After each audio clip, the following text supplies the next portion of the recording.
আদ্র ভাই কি করছো? ছাড়ো, সবাই দেখে ফেলবে। চুপ, আদর করতে দে তো। রুমে বসে বসে বিয়ের জন্য তৈরি হচ্ছিল মায়রা। তখনই কেউ তার রুমে প্রবেশ করে ধাম করে দরজাটা লাগায়। আয়নাতে সেই ব্যক্তির চেহারা দেখে তো মায়রার চক্ষু চড়ক গাছে, হাত পা প্রচণ্ড পরিমাণে কাঁপছে তার। তার সাথে চোখ মেলাতে পারছে না, তাই মাথা নিচু করে রেখেছে। লোকটি ধীর পায়ে এসে তাকে পিছন থেকে জড়িয়ে ধরে। এতে তার গরম নিঃশ্বাস মায়রার ঘাড়ে আশ্রয় পড়তেছে। তার চাপদারির স্পর্শে কেঁপে উঠছে মায়রা। লোকটি মায়রাকে আরেকটু শক্ত করে জড়িয়ে ধরলেন। এতে কাঁপাকাঁপিটা যেন মেয়েটার দ্বিগুণ হয়ে গেল। চোখ বন্ধ মেয়েটার, তাকানোর সাহস নেই। তিনি আলতো করে তার ঘাড়ে ঠোঁট স্পর্শ করান। এবার যেন মায়রার নিঃশ্বাস বন্ধ হওয়ার উপক্রম।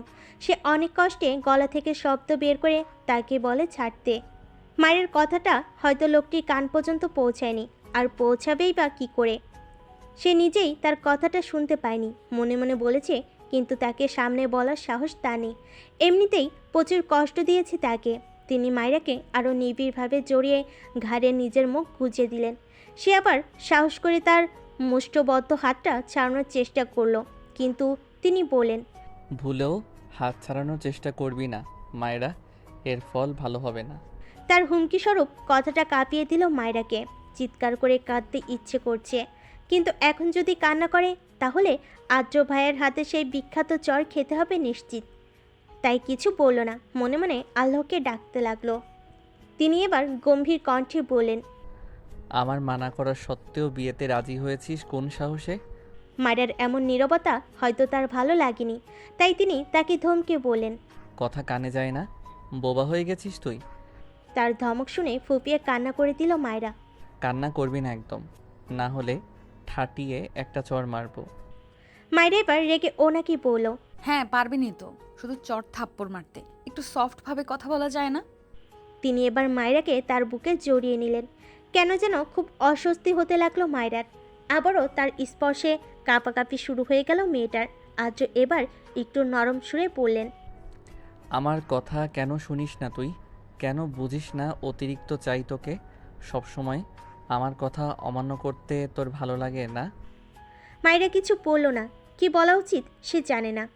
তিনি এবার মায়রাকে নিজের বুক থেকে উঠিয়ে কপালে একটা চুমু দিলেন। মায়রার চোখ থেকে এক ফোঁটা জল গড়িয়ে পড়ল। বিয়ের সাজ তুলে ফেল, তোকে বিয়ের সাজে দেখার অধিকার শুধু আমার। বলে তিনি গটগট করে চলে গেলেন। মায়রা তার যাওয়ার দিকে তাকিয়ে একটা দীর্ঘ নিঃশ্বাস ফেলল। এতটুকু বুঝতে পারল এবারও তার বিয়েটা হচ্ছে না। প্রত্যেকবারের মতো এবারও তার বিয়েটা ভেঙে গেল। তার কারণ একটাই, আদ্রর অতিরিক্ত চাওয়া। অন্ধকার ছাদে এক কোণায় দাঁড়িয়ে অশ্রু বিসর্জন দিচ্ছে মায়েশা। আজ কেন যেন ও নিজেকে প্রচুর অসহায় লাগছে। মায়েশার হাতে প্রেগনেন্সির ফাইল। আজই পরীক্ষা করিয়ে জানতে পারলো ও মা হতে চলেছে বিয়ে ছাড়া। কিন্তু মায়েশার অনাগত বাচ্চার বাবা একটু আগে মায়েশাকে ফোন করে রিজেক্ট করে দিয়েছে। বড্ড অসহায় লাগছে ওর, কি করবে জানা নেই ওর। এসব চিন্তার মাঝেই কেউ মায়েশার ঘাড়ে হাত রেখে বলে, মাইশা, এত রাতে ছাদে কি করছিস? আজ যে মায়রার বিয়ে, খবর আছে তোর? মায়েশা পেছনে তাকিয়ে দেখে আয়ান দাঁড়িয়ে। জলদি করে নিজের চোখের পানি মুছে ফেলে মায়েশা। ছাদে অন্ধকার থাকার ফলে আয়ান মায়েশার চোখের পানি দেখতে পায়নি। মায়েশা নিজেকে সামলিয়ে বলে, কিছু না ভাইয়া, আসলে খুব গরম লাগছিল তাই ছাদে এসেছিলাম, যদি একটু বাতাস পাওয়া যায়। আয়ান হালকা হেসে বলে, ও আচ্ছা, তুই মায়রার কাছে যা, ওর যদি কোনো দরকার হয়। হ্যাঁ, যাচ্ছি। মায়েশা নিচে চলে যায়। আয়ন কালো কুচকুচে আকাশের দিকে তাকিয়ে বলে, পৃথিবী এমন কেন? যাকে চায় তাকে পায় না, যাকে চায় না সে বারবার কাছে আসে। কেন যে তাকে অতিরিক্ত চায়? এই অতিরিক্ত চাওয়াটা যে খুব খারাপ। কথাগুলো বলে কান্না করে দেয় আয়ান। যদিও ছেলেদের অত সহজে কাঁদতে নেই, তবে আজ খুব করে কাঁদতে ইচ্ছে করছে আয়ানের। বিয়ের সাজ তুলে একটা নর্মাল ড্রেস পরে নিচে এলো মায়রা। এতক্ষণে শিওর আদ্র ভাইয়া তার বিয়েটা ভেঙে ফেলেছে। ভেতর ভেতরে খুব খারাপ লাগছে তার, তাও কিছু করেনি। নিচে নেমে দেখে আদ্র ভাইয়া সোফায় বসে ফোন টিপছে। আর তার মা শাড়ির আঁচলে মুখ গুজে কাঁদছেন, হয়তো মায়রার বিয়ে ভেঙে যাবার ফলে। এই পরিস্থিতি দেখে সামনে যাওয়ার সাহস হলো না আর। সে সে ফিরে চলে যাচ্ছিল, তখনই দাদুমণি তাকে গম্ভীর স্বরে ডাক দিয়ে বলে, মায়েরা, ওইদিকে কই যাচ্ছ? এখানে এসো, আমরা তোমারই অপেক্ষা করছিলাম। দাদুর কথা শুনে এক ঢোক গিলল সে। তাদের বাড়িতে সবাই দাদুমণিকে খুব ভয় পান। অনেক স্ট্রিক্ট মহিলা হচ্ছে এই দাদুমণি। সে গুটি গুটি পায়ে দাদুমণির কাছে গিয়ে বলল, দাদুমণি কিছু বলবে? আমার পাশে বসো। মায়েরা দাদুমণির পাশে বসতে যাবে, তখনই খেয়াল করলো সে যদি এখন দাদুমণির পাশে বসে তাহলে নিশ্চিত আদ্র ভাইয়ের সাথে তার ছোঁয়া লাগবে। আর সেই কাঁপাকাঁপি, তখন দাদুমণি কী যে বলবে জানে না। মায়েরা অসহায় চোখে আদ্র ভাইয়ের দিকে তাকালো। তার দৃষ্টি হয়তো তিনি বুঝতে পারলেন, তাই তিনি বলেন, দাদি, আমি বাইরে যাচ্ছি, কাজ আছে। না আদ্র, তুমি আমাদের ফ্যামিলির বড় ছেলের মধ্যে একজন, তোমার দায়িত্ব এখানে বেশি, তাই তোমারও কথাগুলো শোনা উচিত। আদ্র ভাইয়া দাদুমণির কথা শুনে বসে রইলেন। মায়েরা আর কি করবে, ওখানেই বসতে হলো। বসার পর দাদুমণি ওকে উদ্দেশ্য করে বললেন, দেখো মায়েরা, এই নিয়ে মোট 2 বার তোমার বিয়ে ভেঙে গেল। এখন এটা নয় যে আমরা তোমাকে দোষারোপ করছি। আমি জানি আমার নাতনি কোনো খারাপ কাজ করেনি, তাই এখন বলছি এসব বিয়ে চিন্তা বাদ দিয়ে পড়াশুনো করো মন দিয়ে। আমাদেরই দোষ তোমাকে এত তাড়াতাড়ি বিয়ের চাপ দেওয়ার উচিত হয়নি। দাদুমণির কথায় মায়েরা সহ বাড়ির সবাই যতদূর সে ভেবেছিল এখন হয়তো দাদুমণি তাকে বকা দিবে, বাট দাদুমণি তো উল্টো সান্ত্বনা দিচ্ছে। হাউ! আদ্র ভাইয়ের দিকে তাকিয়ে দেখলো তার ঠোঁটে রহস্যময়ী হাসি। আচ্ছা, বাই এনি চান্স এটাতে আদ্র ভাইয়ের কোনো কারসাজি নেই তো? মায়ের ভাবনার মাঝেই আদ্র ভাইয়ের সবার আড়ালে তার কানে ফিসফিস করে বলে, রাতে ছাদে আসবি, দেরি হলে কিন্তু আমি তোর রুম থেকে কোলে করে তুলে আনবো। আদ্র ভাইয়ের কথা শুনে তার দিকে অবাক হয়ে তাকালো সে। আমার পক্ষে আসা সম্ভব না। যদি কেউ দেখে তাহলে কি ভাববে? কে কি ভাববে তাতে আমার কিছু যায় আসে না। তোকে আসতে বলেছি, আসবি, না হলে আসবো আমি। মায়ের উত্তর পেয়ে তিনি উঠে দাঁড়ালেন। তারপর বড় মা মানে আদ্র ভাইয়ের মাকে উদ্দেশ্য করে বললেন, আম্মু, আমি পুলিশ স্টেশনে যাচ্ছি, আসতে রাত হবে, অনেক কাজ জমে আছে, 3 দিন যাইনি, তুমি আমার জন্য অপেক্ষা করো না। তারপর তিনি মায়ের দিকে তাকিয়ে বললেন, মায়েরা তো আছেই, ও তো বেশ রাত পর্যন্ত পড়ে, ওর থেকে চেয়ে নিব, কিছু লাগলে তুমি ঘুমিয়ে পড়িও। মায়েরা অসহায় চোখে আদ্র ভাইয়ের দিকে তাকিয়ে বলতে লাগলো, এই লোকটা কেন আমাকে অতিরিক্ত জ্বালায়? কেন? আমি এর থেকে দূরে থাকতে চাই, আর ইনি আরো কাছে আসতে চায়। অসহ্যকর লোক একটা। আদ্র ভাইয়ের কথা শুনে বড় মা বললেন, এখন কিছু খেয়ে যা, সকালে তো কিছু খাসনি। সমস্যা নেই, স্টেশনে গিয়ে খেয়ে নিব। বলেই বেরিয়ে যায় আদ্র ভাইয়া। আগে থেকেই পুলিশের ইউনিফর্ম পরে রেডি ছিল। আদ্র পেশায় একজন পুলিশ অফিসার, যদিও এখন এসপি, কিন্তু বাড়ির কেউ চায়নি সে পুলিশ অফিসার হোক। ওর বাবা আর মায়ের বাবা একজন বিজনেসম্যান, দেশে বিদেশে বেশ খ্যাতি আছে তাদের। সবাই চেয়েছিল আদ্র একজন সফল বিজনেসম্যান হোক, কিন্তু এই খারুসের কি হয়েছে কে জানে, সে পুলিশ হবেই বলে জিদ ধরেছিল, তাই তার জিদের কাছে সবার হার মানতে হলো। 10-12 জন গার্ড মিলে একটা ছেলেকে ধরে নিয়ে এসে একটা লোকের পায়ের কাছে ছুঁড়ে মারল। লোকটি ছেলেটির চুলের মুঠি ধরে উঁচু করে বলে, সাহস কিভাবে হয় তোর ওই মেয়েকে গুলি করতে চাস? ছেলেটি ব্যথায় ডুকরিয়ে ওঠে। ছেলেটি বলে, বিশ্বাস করেন স্যার, আমার কোনো দোষ নাই, আমার একজন কইছিল মাইয়াডারে মারতে। ছেলেটি রেগে জিজ্ঞেস করে, কে? আদনান মাহমুদ। লোকটি রেগে জিজ্ঞেস করে। ছেলেটি বলা নাম শুনে লোকটি হিংস্র রূপ ধারণ করে, এতটাই হিংস্র যে তাকে দেখলে যে কোনো দুর্বল হার্টের মানুষ সাথে সাথে হার্ট অ্যাটাক করতে 1 সেকেন্ডও সময় লাগবে না। লোকটি পাশে থাকা রিভলভার দিয়ে ছেলেটির বুক বরাবর 10টা গুলি করে। তারপর সেই ক্ষত স্থানে মরিচের গুঁড়ো দিয়ে পাগলের মতো হাসতে থাকে। গার্ডগুলো ভয়ে থরথর করে কাঁপছে। বিকেলবেলা মেডিকেলের বইগুলো নিয়ে হালকা পাতলা নাড়াচাড়া করছে মায়েরা। কালে ঢাকা মেডিকেলে ভর্তি হয়ে এসেছিল সে। ক্লাস শুরু হবে আরও 1 সপ্তাহ পর। সে পড়ছিল, তখনই দরজায় নক পড়ে। তাকিয়ে দেখে আজিতা আপু 2টো চায়ের কাপ নিয়ে মিষ্টি হেসে দাঁড়িয়ে আছে। মায়েরা হালকা হেসে বলে, বাহ, আজ দেখি বিদ্যাসাগর নিচ থেকে আমার রুমে আসলো। তোর দেখা তো আর পেলাম না আমার রুমে, তাই নিচ থেকে আসলাম। তা কি করছিলি? এই তো বই নিয়ে একটু গবেষণা। আদ্রিতা আপু হচ্ছে আদ্র ভাইয়ের বড় বোন। আদ্ররা 3 ভাই বোন। আদ্রিতা আপু, আদ্র ভাইয়া আর মাইশা, তারা হচ্ছে মায়রার বড় চাচ্চুর সন্তান। মায়রার বাবা হচ্ছে ছোট। ওরা 2 ভাই বোন, মায়রা আর আয়ান।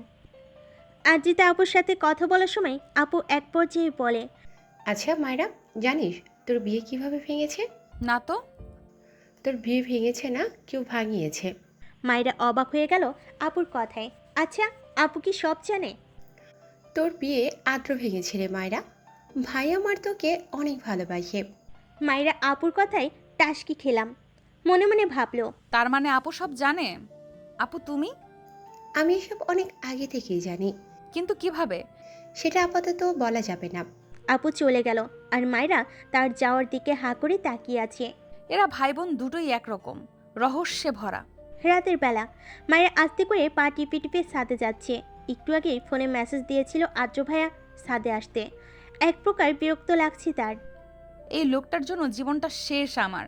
কবে যে মুক্তি পাবো আল্লাহ জানে। ছাদে এসে আশেপাশে তাকিয়ে দেখে কেউ নেই। সে আস্তে করে ছাদের দরজাটা চাপিয়ে আদ্র ভাইয়ের নাম ধরে ডাক দেয়। তৎক্ষণাৎ কেউ তার মুখ চেপে ধরে পাশের দেওয়ালে চেপে ধরে। সে ভয়ে চোখ মুখ খিচে বন্ধ করে ফেলে। যখন কারো গরম নিঃশ্বাস ওর মুখে পড়ছিল তখন খুব অস্বস্তি হচ্ছিল। কিছুক্ষণ পর তার নাকে সেই চিরচেনা স্মেল আসে। যতটুকু মনে পড়ে এই পারফিউম আদ্র ভাইয়া ইউজ করে। তার পছন্দের পারফিউম এটা। সে ধীরে ধীরে চোখ খুলে দেখে আদ্র ভাইয়া চোখ গরম করে তার দিকে তাকিয়ে আছে। তার এমন তাকানোর মানে মায়ের বোধগম্য হলো না। মায়েরা তাকে জিজ্ঞেস করলো, আদ্র ভাইয়া?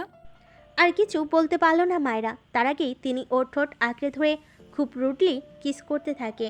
তার এহেন কাণ্ডে মায়েরা স্তব্ধ, হাত পা প্রচণ্ড কাঁপছে। কিছুক্ষণ পর তিনি নিজ থেকে ওকে ছেড়ে দিয়ে বললেন, নেক্সট টাইম ভাইয়া বলার আগে এটার কথা মনে করবি। মায়ের ঠোঁটে স্লাইড করে কথাটি বলল আদ্র ভাইয়া। তারপর নিজের ঠোঁট মুছতে মুছতে ছাদের এক কর্নারে চলে গেলেন। মায়ের এখনও স্তব্ধ হয়ে দাঁড়িয়ে আছে। অন্ধকার নিস্তব্ধ শহর, চারিদিকে কুয়াশা পড়েছে। সেই ঠান্ডার মধ্যে দাঁড়িয়ে আছে মায়রা। শুধু মায়রা না, আদ্র ভাইয়াও দাঁড়িয়ে আছে। সে যে ওর ঠোঁটে অবৈধভাবে কিস করে আকাশের দিকে তাকিয়ে আছে তার আর খবর নেই। এবার আর চুপ থাকতে পারল না। আদ্র ভাইকে জিজ্ঞেস করলো, আপনি আমার ঠোঁটে কিস করলেন কেন? কিছুটা রাগান্বিত স্বরে বলল, যাতে একটু হলো ভয় পেয়ে উত্তরটা দেয়। ওর প্রশ্নটা শুনে তার কোনো পরিবর্তন হলো না। কিছুটা মন খারাপ হলো ওর, কারণ তিনি কখনোই ওর কোনো প্রশ্নের উত্তর দেন না। বিরক্তিকর লোক একটা। মায়েরা চলে যাচ্ছিল, তখনই পিছন থেকে আদ্র ভাইয়া তার হাত ধরে বলে, তোর ঠোঁটে অবৈধভাবে টাচ করার ইচ্ছে আমার ছিল না, বাধ্য হয়েছি। আর কখনো যেন তোকে আমাকে ভাইয়া বলে ডাকতে না দেখি। তার কথায় বেশ অবাক হলো মায়েরা। তাকে জিজ্ঞেস করলো, আপনাকে ভাইয়া ডাকবো না তো কি বলবো? তাছাড়া বাড়ির সবাই বা কি বলবে? আপনি তো আমার অনেক বড়, নাম ধরে ডাকলে কেমন দেখায়? মাত্র 9 বছরের বড় আমি তোর, আর নাম ধরে তো আর ডাকতে বলছি না। আপনি করে ডাকবি তাহলেই চলবে, কিন্তু ভাইয়া কখনোই না। আদ্র ভাইয়ের কথাই কিছুটা রাগ হলো মায়রার। সে তাকে বলল, কেন ভাইয়া ডাকলে সমস্যা কি? আমি তো আপনার কথাটা বলতে যাবে তার আগে তিনি ওর ঠোঁটে আঙ্গুল দিয়ে বলে, হুশ, তুই আমার বোন কখনই না। আমার নিঃশ্বাস তুই, আমার অক্সিজেন তুই, আমার বউ তুই। তার কথায় কিছুটা ঝটকা খেলো মায়রা, কিন্তু পর মুহূর্তেই নিজেকে সামলে নিল। তিনি ওর থেকে কিছুটা দূরে দাঁড়িয়ে বললেন, আজকেই শেষ, এরপর আর কখনো বৈধ অধিকার ছাড়া তোকে টাচ করব না। মায়রা তার কথা শুনে মনে মনে বলে, সেটা হয়তো কখনোই হবে না আদ্র ভাইয়া, কারণ আমি চাই না অন্য কারোর ভালোবাসার মানুষ আমার স্বামী হোক। আপনি অন্য কারো, আমার না। কথাগুলো বলে আউড়িয়ে চোখ থেকে মায়রার পানি গড়িয়ে পড়ল। সাথে সাথেই মুছে নিল, কারণ এটা যদি আদ্র ভাইয়া দেখে তাহলে খবর আছে। তিনি এরকমই, চোখের পানি সহ্য করতে পারেন না। আদ্র ভাইয়ের মুখের দিকে তাকিয়ে দেখলো মুখটা কেমন যেন শুকিয়ে আছে। তখনই মনে পড়লো আদ্র ভাইয়া সকালে না খেয়ে বের হয়েছিলেন, আর বাইরে কিছু খেয়েছেন বলে মনে হয় না, কারণ তিনি খুবই রুচিবাহী মানুষ। মায়রা তার কাছে এগিয়ে এসে বলল, আপনি তো সকালে কিছু খাননি, এখন একটু খেতে দেই। তুই খাবার রেডি কর, আমি আসছি। আচ্ছা, তাড়াতাড়ি আসবেন, বাইরে খুব ঠান্ডা, খাবার ঠান্ডা হয়ে যাবে। হুম। ছাদ থেকে নেমে এলো মায়েরা। টেবিলে থাকা খাবারগুলো চটপট করে ওভেন থেকে গরম করে প্লেটে পেরে নিল। কিছুক্ষণ পর আদ্র ভাইয়া নেমে আসলেন। তার চোখ দুটো বেশ লাল হয়ে আছে, হয়তো ঠান্ডার জন্য। তিনি এসে চেয়ারে বসতে বসতে মায়েরাকে উদ্দেশ্য করে বলেন, বাসার সবাই খেয়েছে? হুম। তুই খেয়েছিস? মায়েরা কি বলবে বুঝতে পারছিল না, কারণ সে এখনও খায়নি। আর এটা যদি আদ্র ভাইয়া জানে, নিশ্চিত বকে খেতে হবে। তাই মিথ্যা করে বলল, হ্যাঁ খেয়েছি। আমার সাথে মিথ্যা বলিস কোন সাহসে? মায়েরা ভয় পেল কিছুটা, তারপর নিজেকে সামলে পড়ল। মিথ্যা বলতে যাব কেন? একদম চুপ। আমি জানি তুই যখন মিথ্যা বলিস তখন নিজের হাতের আঙ্গুল মোস্টামোস্টি করিস। অ্যান্ড নাও তুই এটাই করছিস। আদ্র ভাইয়ের কথা শুনে মায়েরা চোখ বন্ধ করে একটা নিঃশ্বাস ফেল। মনে মনে ভাবল, উনি এত ছোট্ট একটা জিনিসও খেয়াল করেন। আল্লাহ, আগে জানলে আরও খেয়াল রাখতাম। মায়েরা চুপ থাকা দেখে উনি আবার ধমক দিলেন, কি হলো বল, মিথ্যা বলছিস কেন? সরি, আর এমন হবে না। নেক্সট এমন হলে থাপড়িয়ে দাঁত ফেলে দিব, অসভ্য মেয়ে। মায়েরা মনে মনে তাকে হাজারটা গালি দিল। তখনই হাতে টান অনুভব করে। সামনে তাকিয়ে দেখে আদ্র ভাইয়া টান মেরেছে। তিনি ওকে টান দিয়ে পাশের চেয়ারে বসায়। সে হকচকিয়ে পড়ল, কি হয়েছে? এখনই আমার সামনে খাবার কমপ্লিট কর। আমি পরে খেয়ে নিব, প্রমিস। যেটা বলছি সেটা কর। কি আর করার, তার সামনে বসেই খেতে হচ্ছে। আগে জানলে তখনই খেয়ে নিত। আর চোখে তার দিকে তাকিয়ে দেখে তিনি মিটমিট করে হাসছেন। অবাক হলো কিছুটা, কারণ তিনি খুব কম হাসেন। সবসময় গম্ভীর ফেস নিয়ে ঘুরে বেড়ান। মায়েরা মনে মনে বলল, আমাকে চাপে ফেলে হাসা হচ্ছে, তাই না? ভালো হবে না তোর, বজ্জাত লোক একটা। খাবার শেষ করার পর বড় বড় পা ফেলে নিজের রুমে চলে আসলো মায়েরা। রুমে এসে বুকে হাত দিয়ে বড় বড় নিঃশ্বাস নিতে লাগলো। কেন জানি আদ্র ভাইয়াকে দেখলে ওর শ্বাসকষ্ট শুরু হয়ে যায়। তার জন্যই তো সবসময় তার থেকে দূরে দূরে থাকে। কিন্তু মাঝে মাঝে দুর্ভাগ্যবশত তার সামনাসামনি হয়ে যায়, যেমনটা আজকে। যদিও বেশিরভাগ সময় আদ্র ভাইয়ার ডাকার কারণে তার সামনে যেতে হয়। মায়েরা বেডে লেপ মুড়ি দিয়ে শুয়ে পড়ল। হাত পা প্রচণ্ড কাঁপছে। কেন কে জানে, আদ্র ভাইয়ের কারণে নাকি ঠান্ডার কারণে জানা নেই ওর। তবে এমন একটা ঘুম দরকার, গভীর ঘুম। সকালবেলা সকাল সকাল বেশ হইচইতে ঘুম ভেঙে গেল। রুম থেকে বাইরে গিয়ে দেখে ওদের বাড়িটাকে বেশ সুন্দর করে ডেকোরেশন করা হচ্ছে। মা, বাবা, বড় চেঁচা, বড় চাচি সহ সবাই ব্যস্ত। কিন্তু এত কিসের ব্যস্ততা তাদের? আর আজকেই বা কি যে বাড়ি ডেকোরেশন করা হচ্ছে? তখনই দেখলো তার মেঝো চাচুর ছেলে সাদাব ঘুম থেকে উঠে চোখ ডলতে ডলতে ফুল নিয়ে যাচ্ছে। মায়েরা তাকে ডেকে বলল, ভাইয়া আজকে কি বাসায় কোনো ফাংশন? মায়ের কথা শুনে তিনি এমন একটা রিয়াকশন দিলেন যেন সে কোনো এক বড় পাপ করে ফেলেছে। মায়েরা তাকেই বলল, কি হলো ভাইয়া? তুই সত্যি জানিস না? আরে না, প্লিজ বলো না আজ কি। আদ্রিতার এঙ্গেজমেন্ট আজকে, ভুলে গেছিস নাকি? আপু যে চাকরি পেয়েছে। মায়েরা মাথা চাপিয়ে অপরাধমূলক হাসি হেসে বলল, একদম মাথা থেকে বেরিয়ে গেছে। তোর মাথায় থাকে কি? যা ফ্রেশ হয়ে নিজে ব্রেকফাস্ট করতে আয় জলদি। আসছি, যাও। সাদা ভাই সবার বড়, মানে আদ্রিতা আপু আর সে এক সমান। কিন্তু সে বিবাহিত। আদ্রিতা আপু বিয়ে করেনি, কারণ তিনি নিজ পায়ে না দাঁড়ানো পর্যন্ত বিয়ে করবেন না বলে জিদ করেছিলেন। আর পরিবারের কেউই তাকে বিয়ের জন্য চাপ দেয়নি। কাল আপু বেশ ভালো একটা চাকরি পেয়েছে, তাই হয়তো আজ এঙ্গেজমেন্ট করা হচ্ছে। পাত্র আগে থেকেই ঠিক করা। পাত্রের নাম রওশন, বেশ ভালো একজন লোক উনি।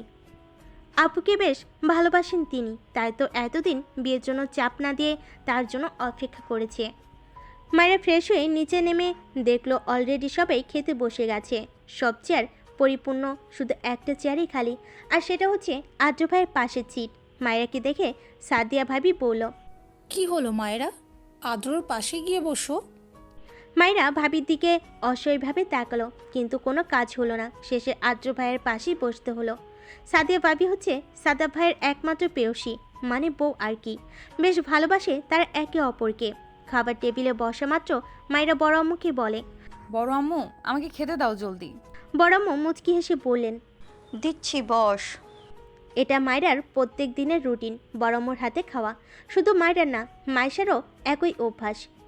কিছুক্ষণ পর মাইশা আসলো। ওর মুখটা বেশ মলিন দেখাচ্ছে, চোখের নিচে কালো দাগ পড়ে গেছে মনে হচ্ছে। কত রাত যেন ঘুমায়নি। মাইশা এসে চুপচাপ বসে নিজের প্লেট নিয়ে বলল, আমু খেতে দাও। ওর কথাই সবাই বেশ অবাক হলো, কারণ ও আর মায়েরা কখনো নিজ হাতে খায়নি। সবসময় বড় আম্মুই তাদের খাইয়ে দেয়। সাদিয়া ভাবি মাইশাকে উদ্দেশ্য করে বলেন, কি হলো মাইশা, আজ আমুর কাছে খাবে না? প্রতিদিন তো এর জন্য মায়েরার সাথে ঝগড়া লাগিয়ে দিতে, আজ কি হলো? মাইশা গম্ভীর কণ্ঠে বলেন, ভাবি আমি এখন বড় হয়েছি, তাই নিজের হাতেই খেতে পারি। মাইশার এমন অদ্ভুত আচরণে সবাই হতভম্ব। কেউ অতটা মাথা ঘামালো না, কারণ মাইশার মাঝে মাঝে এমন করে, পরে আবার নিজ থেকে ঠিক হয়ে যায়।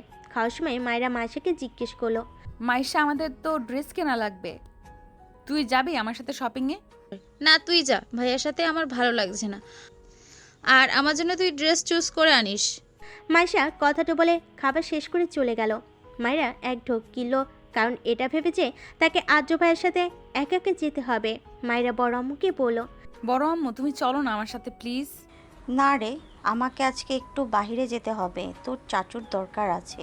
মায়েরা সবাইকে জিজ্ঞেস করলো, কিন্তু তারা সবাই না করে দিল। কি আর করার, শেষে আর্য ভাইয়ের সাথেই যেতে হচ্ছে। মায়েরা রেডি হয়ে নিচে নেমে দেখে আর্য ভাইয়া ফোনে কথা বলছে। তাকে ডিস্টার্ব করলো না। তিনি কথা বলা শেষ করে মায়েরাকে বললেন, রেডি হয়েছিস? আচ্ছা চল। তারপর বেরিয়ে গেল তারা। গাড়িতে বসা মাত্র মায়েরা সবসময় ঘুম চলে আসে, কিন্তু আজ আর ঘুম আসেনি আর্য ভাইয়ের কারণে। শপিং মলে পৌঁছে তিনি মায়েরার হাত ধরলেন। মায়েরা ভুরু কুঁচকে তার দিকে তাকালো। কি হলো?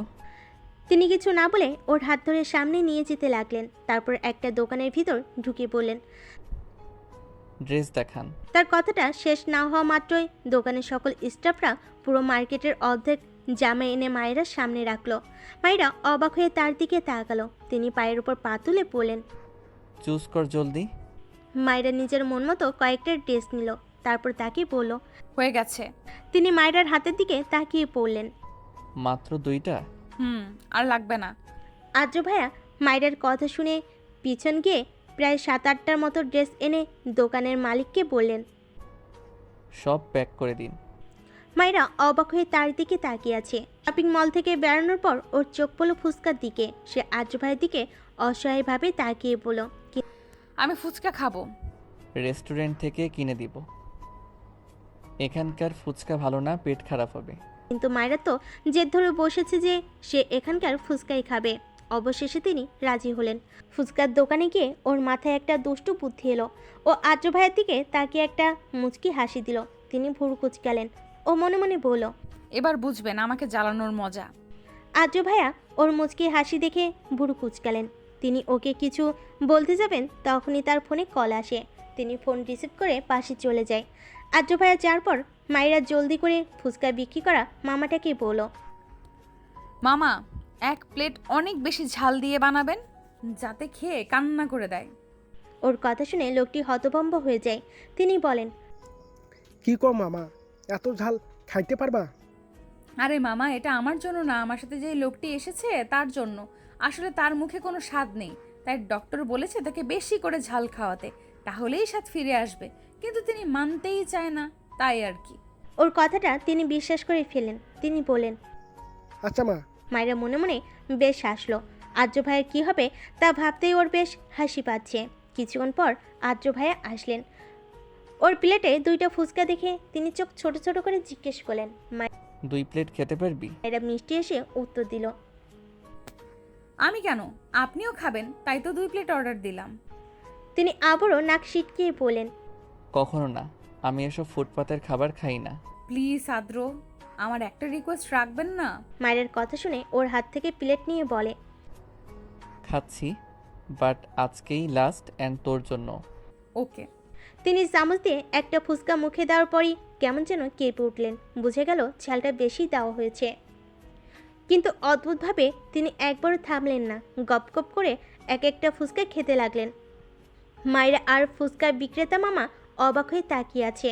আর্য ভাইয়ের চোখ মুখ সহ নাকের ডগা পুরো লাল হয়ে আছে, তাও তিনি থামছেন না। ওনার মুখ এতটাই লাল বর্ণ ধারণ করেছে যে সুই দিয়ে খোঁচে দিলে রক্ত পড়া শুরু করবে নিশ্চিত। মায়েরার এবার বেশ ভয় হলো, তার কাছে গিয়ে পড়ল। প্লিজ থামুন, আপনার চোখ মুখ লাল হয়ে গেছে। বাট তিনি কোনো রেসপন্স করলেন না। পুরো প্লেট শেষ করে ওর হাতে 1000 টাকার নোট ধরিয়ে দিয়ে বললেন, তোর খাওয়া শেষ হলে পে করে আসিস, আমি গাড়িতে বসছি। বলেই চলে গেলেন। মায়েরা চটজলদি করে পে করে দিল। আপাতত ওর খাওয়ার রুচি নেই। কে জানে ওদিকে আদ্র ভাইয়ের কী অবস্থা। গাড়িতে গিয়ে নিজের সিটে বসলো। আদ্র ভাইয়ের দিকে তাকিয়ে দেখলো তিনি নিজের সিটে হেলান দিয়ে জোরে জোরে নিঃশ্বাস নিচ্ছেন আর একটু পরপর পানি খাচ্ছেন, কিন্তু কোনো কাজ হচ্ছে না। ঝাল এতটা বেশি দেওয়া হয়েছে যে আদ্র ভাইয়ের অবস্থা আরও খারাপ হয়ে যাচ্ছে।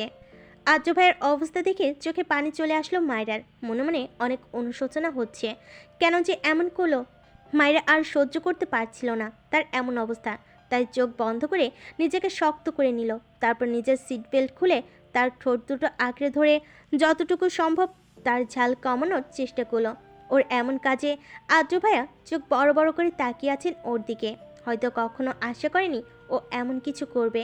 কিছুক্ষণ পর তার থেকে সরে এসে মাথা নিচু করে তাকে জিজ্ঞেস করলো, ঝাল কমেছে? তিনি বাঁকা হেসে জবাব দিলেন, অনেকটা। মায়েরা মুগ্ধ দৃষ্টিতে তার বাঁকা হাসির দিকে তাকিয়ে আছে। ওর খেয়ালও নেই ও একটু আগে কি করেছে। তিনি ওকে বললেন, এমন ঠোঁটের স্পর্শ পেলে প্রতিদিন ঝাল খেতে রাজি আছি। এটাই লাস্ট ছিল, আর আশা করবেন না। আমি এটা বাধ্য হয়ে করেছি। সেটা তো বিয়ের পর দেখা যাবে। By the way, thanks for it. মায়ের ঠোঁটের দিকে ইশারা করে বললেন তিনি। কেন যেন হঠাৎই প্রচুর লজ্জা করছে মায়েরার, আর সাথে রাগও। ধুর, কেন যেন বেটাকে ঝাল খাওয়াতে গেলাম, শেষে ফাঁসলাম তো আমি। একে কখনো ঠিক করতে পারবো কিনা জানি না। মনে মনে কথাগুলো আউড়িয়ে নিজের চোখ বন্ধ করে রাগ কন্ট্রোল করার চেষ্টা করলো মায়েরা। আদ্র মুচকি হাসছে আর ড্রাইভ করছে, মাঝে মাঝে মায়ের দিকে তাকাচ্ছে। আদ্র জানতো যে মায়েরা ওর প্লেটে ঝাল মিশিয়েছে, তা সত্ত্বেও ও পুরো প্লেট শেষ করেছে। কেন করেছে তা জানা নেই ওর। আদ্র মনে মনে বেশ খুশি বলা চলে। মায়েরা একটা হোটেল রুমে বসে আছে। মনের ভেতর চিন্তা থাকলেও মুখে হাসি ফুটিয়ে রেখেছে। মাইশার মন বলছে কোনো খারাপ কিছু হতে চলেছে, কিন্তু মাইশা ঠিক করেছে না, ওর সাথে কোনো খারাপ কিছু হবে না। মেঘ ওকে মেনে নিবেই। মেঘ হচ্ছে মাইশার বয়ফ্রেন্ড আর মাইশার অনগত বাচ্চার বাবা। মেঘ আজ একটু আগে মাইশাকে ফোন করে এই হোটেল রুমটাতে আসতে বলেছে, কারণ হিসেবে বলেছে বাচ্চার ব্যাপারটা দেখবে। মাইশা মেঘের কথা শুনে বেশ খুশি হয়েছে, কিন্তু ও আর কি জানে মেঘ ওর জন্য যে মৃত্যু জাল পেতে রেখেছে। মায়েরা বাসে এসে এক দৌড়ে নিজের রুমে চলে গেল, কারণ আপাতত আদ্র ভাইয়ের মুখ দেখার সাহস তার নেই। তাহলে নিশ্চিত লজ্জে আজর মৃত্যু হবে, অ্যান্ড তার পরের দিন নিউজ পেপারে হেডলাইন হবে, বিখ্যাত শিল্পপতি রাসেল খানের মেয়ে লজ্জায় মারা গেছে। তখন ব্যাপারটা বেশ খারাপ দেখাবে। তাই আদ্র ভাইয়ের থেকে নিজেকে আড়াল করলো ও। রুমে এসে দরজা লাগিয়ে জোরে কয়েকটা শ্বাস নিল। ওই মুহূর্তের কথা মনে পড়তেই কেন যেন গালগুলো লাল টকটকে হয়ে যাচ্ছে। আয়নার সামনে দাঁড়িয়ে নিজের গালে একটা থাপ্পড় দিল। এত বোকা কেন তুই মায়েরা? কেন? শুধুমাত্র তোর জন্য আজ এই পরিস্থিতি হলো। ইস, কে জানে কালকে সকালবেলা আদ্র ভাইয়ের সামনে কিভাবে মুখ দেখাবো। হিংস্র সেই লোকটি টেবিলের উপর পা তুলে বসে আছে, হাতে রিভলভার নিয়ে এসে এক গভীর চিন্তায় মগ্ন। তখনই লোকটির কেয়ারটেকার সাহিল এসে পড়ল। স্যার। লোকটি রিভলভার থেকে নিজের নজর সরিয়ে সাহিলকে স্ক্যান করে ওকে জিজ্ঞেস করে, এনি নিউজ? জি স্যার। বল। স্যার, ম্যামকে যে গুলি করতে চেয়েছিল সেই লোকটা আজ রাতের ফ্লাইটেই সুইজারল্যান্ড যাচ্ছে। তো তোরা বসে বসে কি করছিস? যা প্রস্তুতি নেওয়া শুরু কর, আজ রাতেই ওনাকে ধরতে হবে। Okay sir. সাহিল চলে যাওয়ার পর বাঁকা হাসে লোকটি। লক্ষ্যের অনেক কাছে চলে এসেছে, জাস্ট আরেকটু অপেক্ষা, দেন আমার মিশন সফল হবে। মাইশা বসেছিল ঠিক তখনই মেঘের আগমন, মুখে রহস্যময়ী বাঁকা হাসি। মেঘ দেখতে বেশ হ্যান্ডসাম, যে কোনো মেয়েই ওর উপর ঘায়েল। হয়তো এই সৌন্দর্য দেখেই মাইশা ওর প্রেমে পড়েছে। মেঘকে দেখে মাইশা দৌড়ে ওকে জড়িয়ে ধরে বলে, মেঘ, আমি জানতাম তুমি কখনো আমাকে ফিরিয়ে দেবে না, তাই তো আমাকে ডেকেছো, তাই না? মেঘ মাইশাকে বেশ জোরে একটা ধাক্কা দেয়, যার কারণে পড়তে পড়তে বেঁচে যায় মাইশা। মাইশা অবাক হয়ে মেঘের দিকে তাকায়। কে বলেছে আমি তোর মতো একটা চিপ মেয়েকে অ্যাকসেপ্ট করব? আমি তোকে এখানে ডেকে এনেছি তোর বাচ্চা নষ্ট করতে, যাতে ভবিষ্যতে আমার আর মিহির লাইফে কাটা হয়ে দাঁড়াতে না পারিস তুই। মাইশা স্তব্ধ। দুপুর 2:30। মায়েরা ছাদে দাঁড়িয়ে আছে প্রায় 1 ঘন্টা হলো। কিছুই ভালো লাগছে না। বারবার ওই মুহূর্তের কথা মনে পড়তেই অনুশোচনা কাজ করছে, কিন্তু এখন আর অনুশোচনা করে কোনো লাভ নেই। শুধু শুধু নিজের সময় নষ্ট করা। ছাদ থেকে নেমে দ্বিতীয় ফ্লোরে এসে দেখে বাসা পুরোপুরি ডেকোরেট করা হয়ে গেছে। সন্ধ্যার পরই আপুর এঙ্গেজমেন্ট হবে, তাই সবাই বেশ ব্যস্ত, একমাত্র ও ছাড়া। রেলিং ধরে নিচে তাকিয়ে দেখলো আদ্র ভাইয়া কানে ব্লুটুথ লাগিয়ে কথা বলছে আর ডেকোরেট করতে আসা লোকগুলোকে কাজ দেখাচ্ছে। কাজে ভুল হলে ধমক না দিয়ে সুন্দরভাবে বুঝিয়ে দিচ্ছেন। মায়েরা তার দিকে এক দৃষ্টিতে তাকিয়ে আছে। এত শীতের মতো আদ্র ভাইয়ের কপালে বিন্দু বিন্দু ঘাম জমা হয়েছে। বড় বড় ঘন চুলগুলো কপালে এসে জমা হয়েছে। আদ্র ভাইয়া দেখতে বেশ ফর্সা। শুধু তিনিই না, ওদের ফ্যামিলির সবাই বেশ ফর্সা, কিন্তু তিনি একটু বেশি ফর্সা। আদ্র ভাইয়ের ডান গালে একটা তিল আছে, যেটা মায়েরার উইকনেস। মাঝে মাঝে ওর মনে হয় টুপ করে তার তিলে একটা চুমু দিয়ে দিই। এসব ভাবতে ভাবতে দেখলো তিনি ওর দিকে তাকিয়ে মুচকি হাসছেন। মায়েরা আর তার চোখাচুকি হওয়া মাত্রই একটা চোখ টিপ দিলেন তিনি। মায়েরা এক দৌড়ে নিজের রুমে চলে গেল। মনে মনে বলল, এই লোকটা এত খারাপ কেন? সব সময় আমায় লজ্জায় ফেলে দেয়। আদ্র দাঁড়িয়ে দাঁড়িয়ে মুচকি হাসছিল। তখনই পেছন থেকে সাদেব এসে ওর পিঠে চাপড় দিয়ে বলে, বাহ, আজকাল দেখি একা একা হাসা হচ্ছে। তা কই, আমি যখন বলি একটু হাসতে তখন তো হাসিস না, ব্যাপার কি? আদ্র নিজের মাথা চুলকিয়ে বলে, নাথিং। সাদেব দুষ্টু হেসে বলে, প্রেমে পড়েছিস নাকি? সাদেবের কথা শুনে আদ্র একটা কাশি দেয়, তারপর বলে, কি আবল তাবল বলছিস ভাই? প্রেমে পড়বো তাও আমি? ইম্পসিবল। তুই যে প্রেমে পড়েছিস তা আমি জানি, এবং কার প্রেমে পড়েছিস তাও জানি। কার? আমার পিচ্চি বোন মায়রার। আদ্র চমকিত। এদিকে মেঘের কথা শুনে মার্শার চোখে পানি এসে গেছে। ও বলে, তার মানে তুমি আমাকে ভালোবাসো না? মেঘ তাচ্ছিলার হাসি দিয়ে বলে, তোকে ভালোবাসবো? আমার মাথা খারাপ নাকি? তাহলে এতদিন এসব কি ছিল? Time pass. মেঘের কথা শুনে মার্শা রেগে ওর গালে একটা থাপ্পড় দেয়। ছি, আমার ঘৃণা হচ্ছে। আমি তোমার মতো একটা লোককে ভালোবেসেছি। এতটা নিয়েছো তুমি? আমার বাচ্চাকে মেরে ফেলতে চাও? তোর বাচ্চাকে না মারলে আমার পথের কাটা কিভাবে দূর করবো জান? মেঘ মার্শার দিকে এগিয়ে যাবে, তখনই মার্শা মেঘকে নিজের সর্বশক্তি দিয়ে ধাক্কা মেরে হোটেল রুম থেকে বেরিয়ে যায়। মার্শা বেরিয়ে যাওয়ার পর মেঘ ওর যাওয়ার দিকে তাকে হাউমাউ করে কেঁদে ওঠে। ভালোবাসি প্রেয়সী, অনেক ভালোবাসি তোকে। আমি অতিরিক্ত চাই তোকে, কিন্তু তুই আমার ভাগ্যে নেই প্রেয়সী। আমি যে তোর জীবনে ক্ষণিকের, চাইলেও তোকে নিজের কাছে রাখতে পারবো না। তুই আইনের কাছেই ভালো থাকবি প্রেয়সী। কাঁদতে কাঁদতে মেঘের মুখ থেকে গলগল করে রক্ত পড়তে থাকে, কিন্তু তাও মার্শার নাম নিয়ে কান্না করে যাচ্ছে। কিছুক্ষণ পর হোটেল ম্যানেজার এসে মেঘকে হসপিটালে ভর্তি করে। মার্শা কাঁদতে কাঁদতে রোডে এসে পড়েছে। তখনই হঠাৎ করে মার্শা মাথা ঘুরে একটা গাড়ির সামনে পড়ে যায়। দুর্ভাগ্যবশত গাড়িটা আয়নে ছিল। ও মাত্রই হসপিটাল থেকে একটা সার্জারি শেষ করে বাড়ি যাচ্ছিল। আইন পেশায় একজন হার্ট সার্জনিস্ট। আইন গাড়ি থেকে নেমে মেয়েটাকে দেখে 1 সেকেন্ডে চিনে যায়।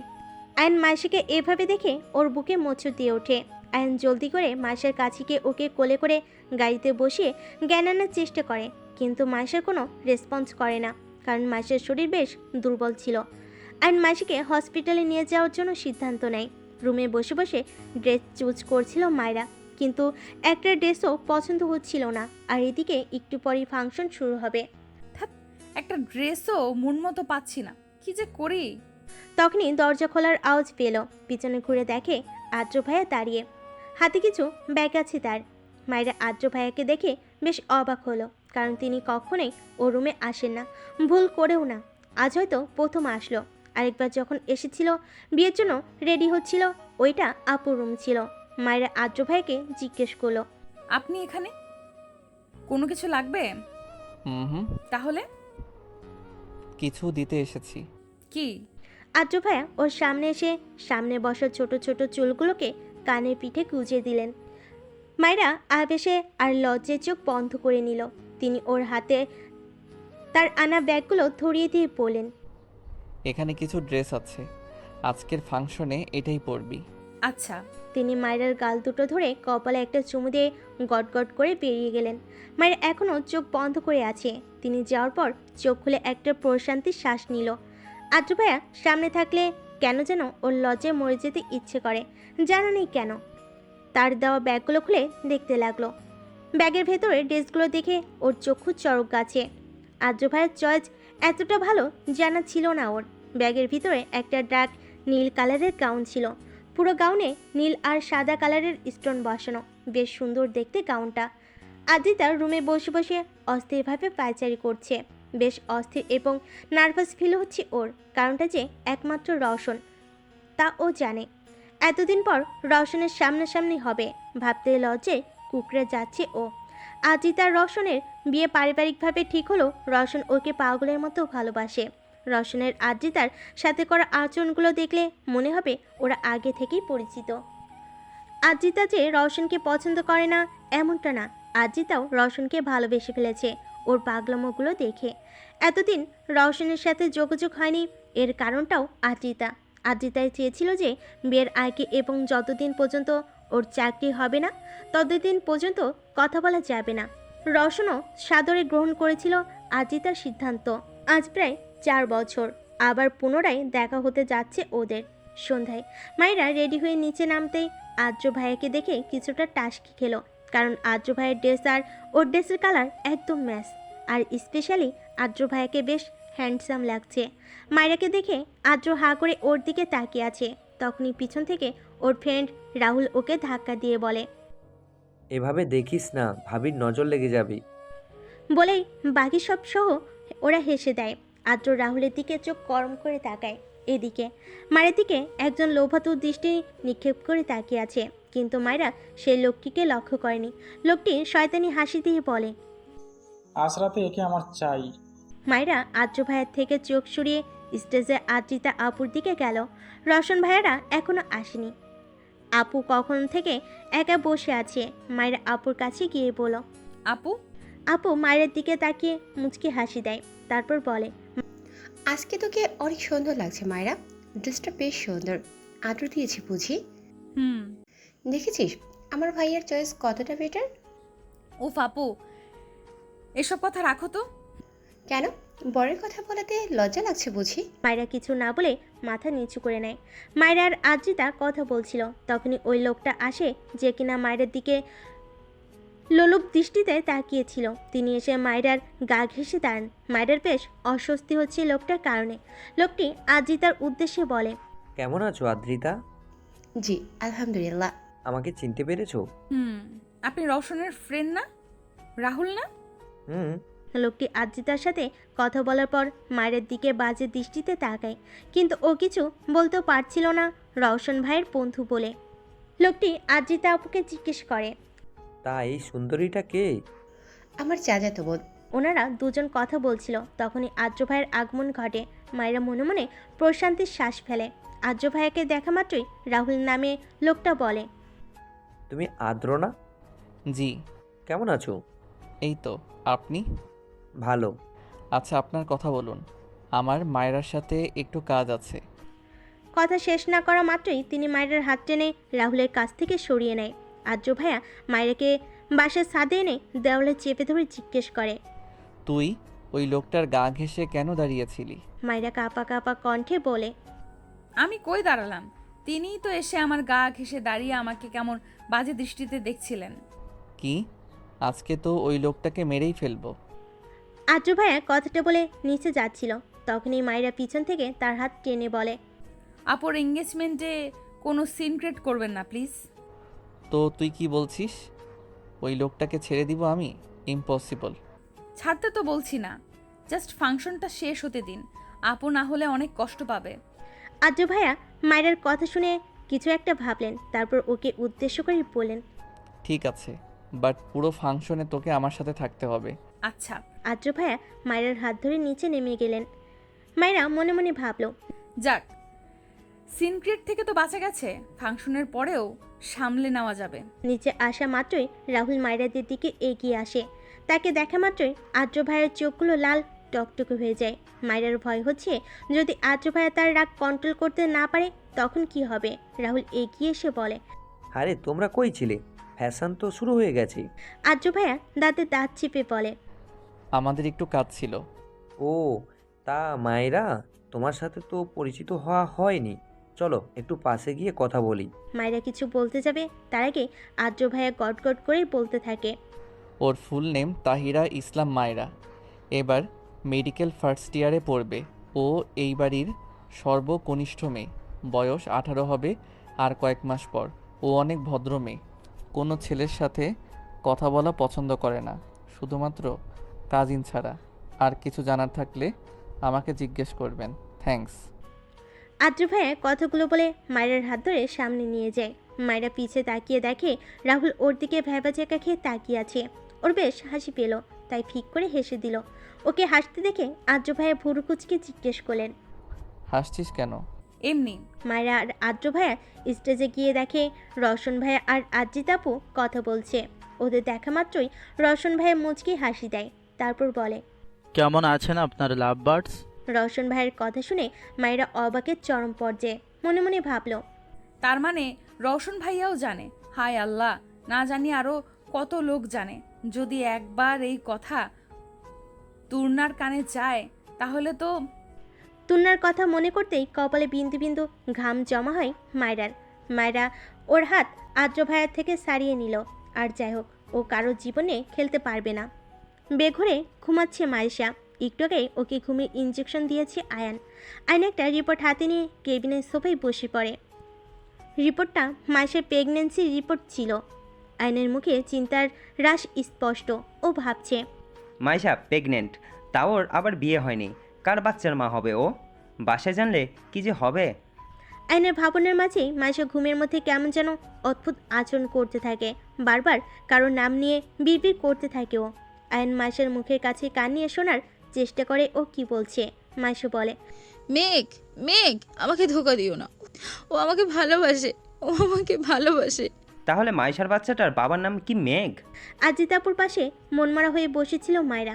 কেন যেন কিছুই ভালো লাগছে না। আদ্র ভাইয়া ওর না কথাটা মনে পড়তেই বুকে কেমন যেন মুচুতে উঠেছে। কিন্তু কেন ও তো আর আদ্র ভাইকে ভালোবাসে না।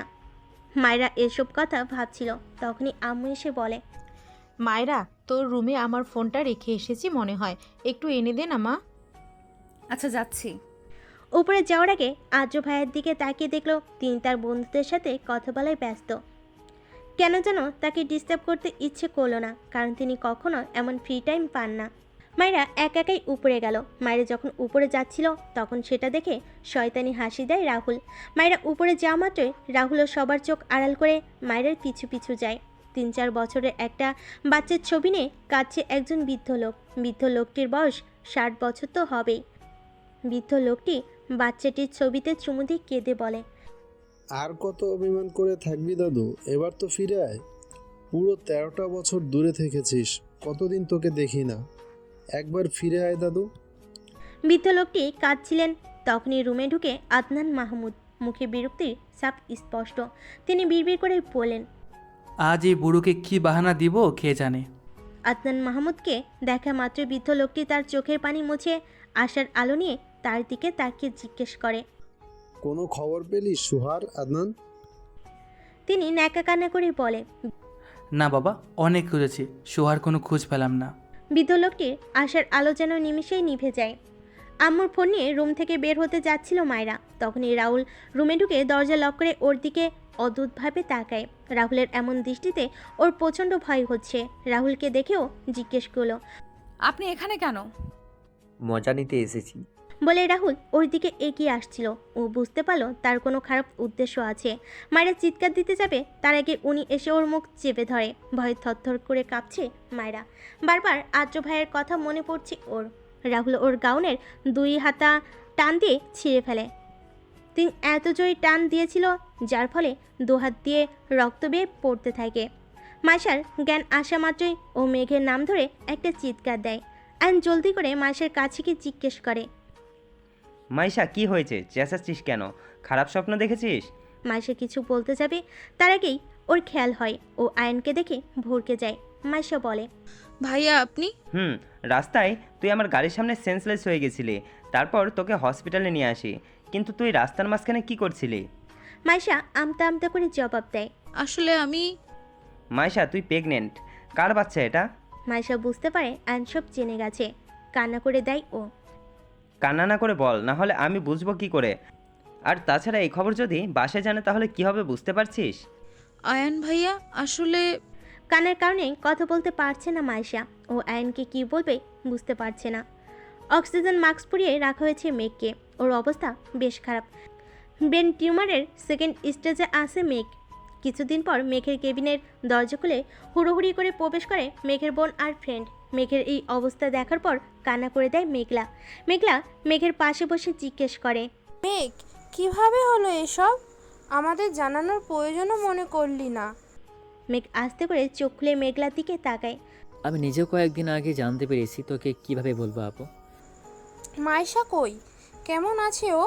মাইশা তো প্রেগনেন্ট ছিল, ওকে কি বলেছিস? মেঘ সব খুলে বলে যে ও মাইশের সাথে কি ব্যবহার করেছে আর কি বলে। সব কিছু শোনার পর মেঘলা মেঘের গালে একটা থাপ্পড় দেয়। রাগে থরথর করে কাঁপছে মেঘলা। থাপ্পড় দেওয়ার ফলে মেঘের নাক দিয়ে রক্ত পড়তে থাকে। মেঘলার হাজব্যান্ড ফারিস এসে মেঘলাকে ধরে বলে, মেঘলা, তুমি পাগল হয়ে গেছো? মেঘের এই স্টেজে ওকে তুমি মারছো কেন?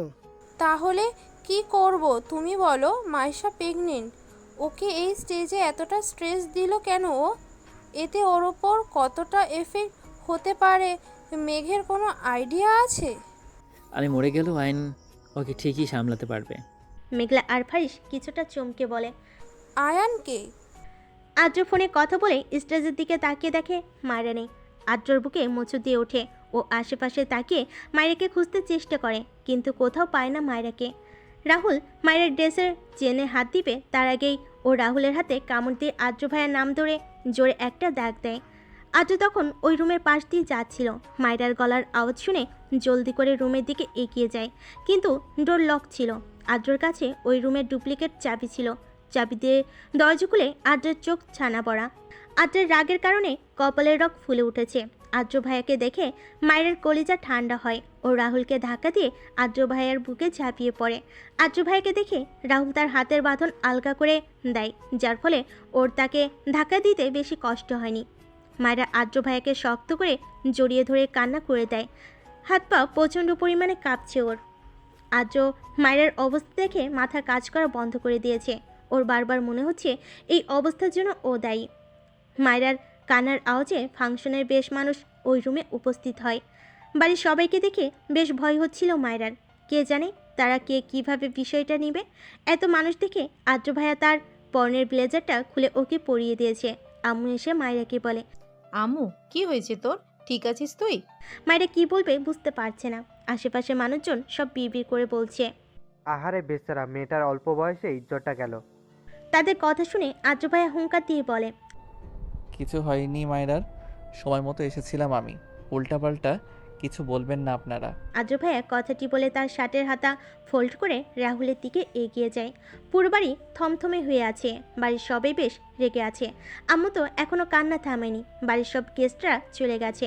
আর রাহুল, সে তো আদমরা হয়ে পড়ে আছে। কিছুক্ষণ আগেই আদ্র ভাইয়া আর সাদাব ভাইয়া মিলে বেশ মার দিয়েছে রাহুলকে।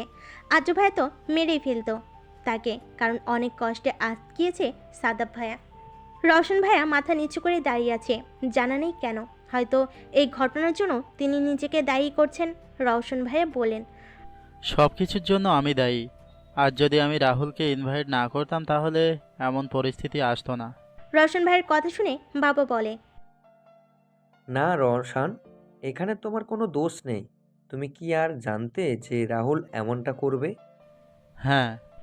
রওশন ভাইয়া হ্যাঁ শুনে সবাই যেন আকাশ থেকে পড়ল। আদ্র ভাইয়া বেশ রেগে জিজ্ঞেস করলেন, মানে কি?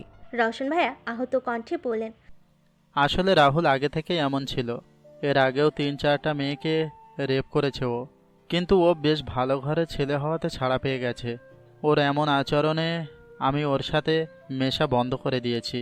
কিন্তু কাল হঠাৎ ও আমার পা ধরে মাপ চেয়ে বলে ও নাকি ভালো হয়ে গেছে, আগের মতো নেই। রাহুল আমার ছোটকালের ফ্রেন্ড ছিল, তাই ওকে ফিরিয়ে দিতে পারিনি। রওশন ভাইয়া কথাগুলো বলার সময় চোখ থেকে তার পানি গড়িয়ে পড়ে। আদ্র ভাইয়া রেগে রওশন ভাইয়ের কলার চেপে ধরে। আপনার আরেকটু খেয়াল রাখা উচিত ছিল। জানেন আজকে মায়েরার সাথে কি হতে পারতো? আদ্র ভাইয়ের এমন আচরণে সবাই কিছুটা অবাক হলেও মায়েরা স্বাভাবিকভাবেই তার দিকে তাকিয়ে আছে। বড় আপু রেগে আদ্র ভাইয়াকে ধমক দেন। তিনি বলেন, আদ্র কি করছো? এখানে রওশনের কোনো দোষ নেই।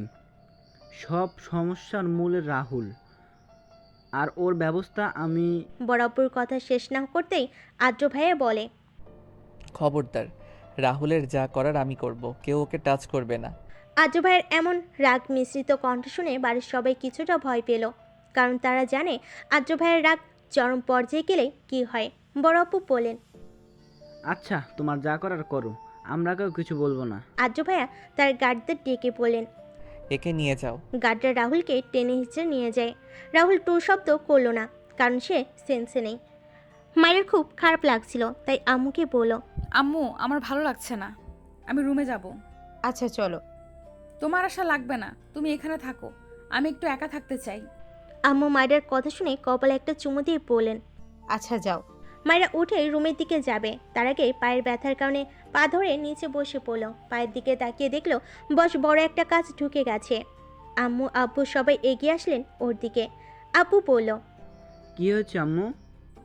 বাবা পায়ে কাজ ঢুকে গেছে। মায়ের কথা শুনে বড় আম্মু রেগে গিয়ে সার্ভেন্টদের ডেকে বললেন, কি কাজ করো তোমরা?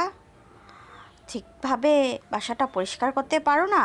সার্ভেন্টদের মধ্যে একজন রেগে বললেন, চুপ করো আর দেখো এখানে আরও কোনো কাচের টুকরো আছে কিনা। সার্ভেন্টরা জায়গা পরিষ্কার করতে লাগলো। আদ্র ভাইয়া এসে মায়েরাকে কোলে তুলে নিলেন। মায়েরা তার দিকে অবাক হয়ে তাকিয়ে আছে। আশেপাশে তাকিয়ে দেখে সবে আদ্র ভাইয়ার দিকে তাকিয়ে আছে। আদ্র ভাইয়া ভুরু কুচকে বললেন, এভাবে তাকিয়ে আছে কেন সবাই? তুই ওকে কোলে নিলি কেন? আমি ওকে রুমে নিয়ে ব্যান্ডেজ করে দিব। এমনিতেও ও তো এখন আর উপরে যেতে পারবে না। হ্যাঁ সেটাই ভালো, তুই মায়রাকে ব্যান্ডেজ করে দিস, আর হ্যাঁ খেয়াল রাখিস যেন ও ব্যথা না পায়। হুম। বড়ম্মর উদ্দেশ্যে কথাটি বলে আদ্র ভাইয়া ওকে কোলে করে উপরে নিয়ে যান। মায়েরা লজ্জায় মাথা নিচু করে আছে, হাত পা প্রচণ্ড কাঁপছে। এই প্রথম আদ্র ভাইয়ের কোলে উঠল মায়েরা, তাও বাড়ির সবার সামনে। ইস, কেন যে পায়ে কাজ ঢুকতে গেল, তাহলে হয়তো এতটা লজ্জার সম্মুখীন হতে হতো না। আদ্র ভাইয়া মায়েরাকে রুমে এনে সোফায় বসিয়ে দিলেন। তারপর ফার্স্ট এইড বক্স এনে ওর হাতের দিকে হাত বাড়াবেন। তার আগে মায়েরা তার হাত ধরে বলে, আমি হাতের রক্ত ক্লিন করতে পারবো। জানা আছে কি ক্লিন করবি, এখন আমাকে আমার কাজ করতে দে। তার ধমকে কেঁপে উঠল। মায়েরা ওর সিদ্ধান্তে অটল, তাকে দিয়ে ওর হাত স্পর্শ করাবে না এটাই ভেবে রেখেছে। কিন্তু তিনি ওর কথা শুনলেন না। ওর হাত থেকে আস্তে আস্তে ব্লাড ক্লিন করতে লাগলেন। তার এক একটা স্পর্শ যেন ওর শ্বাস থমকে দেওয়ার জন্য যথেষ্ট। কেন যে আদ্র ভাইয়ের স্পর্শে এতটা অদ্ভুত ফিলিংস আসে জানে নেই। কই সাদ্দাব ভাই যখন ওর হাত ধরে তখন তো এমন কোনো অদ্ভুত ফিলিংস হয় না, তাহলে আদ্র ভাইয়ের টার্সে কেন এমন হয়? এসব ভাবতে ভাবতে ওর গাল দুটো লাল টমেটোর মতো হয়ে ওঠে। আদ্র ভাইয়ের দিকে তাকিয়ে দেখে তিনি মনোযোগ সহকারে ব্লাড ক্লিন করতে ব্যস্ত। হাতের ব্লাড ক্লিন করা হলে তিনি অতি যত্ন সহকারে হাতে ব্যান্ডেজ করে দেয়।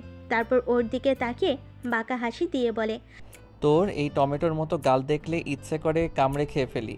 আদ্র ভাইয়ের কথা শুনে তার দিকে ড্যাপ ড্যাপ করে তাকিয়ে থাকে, পরে মাথা নিচু করে নেয়।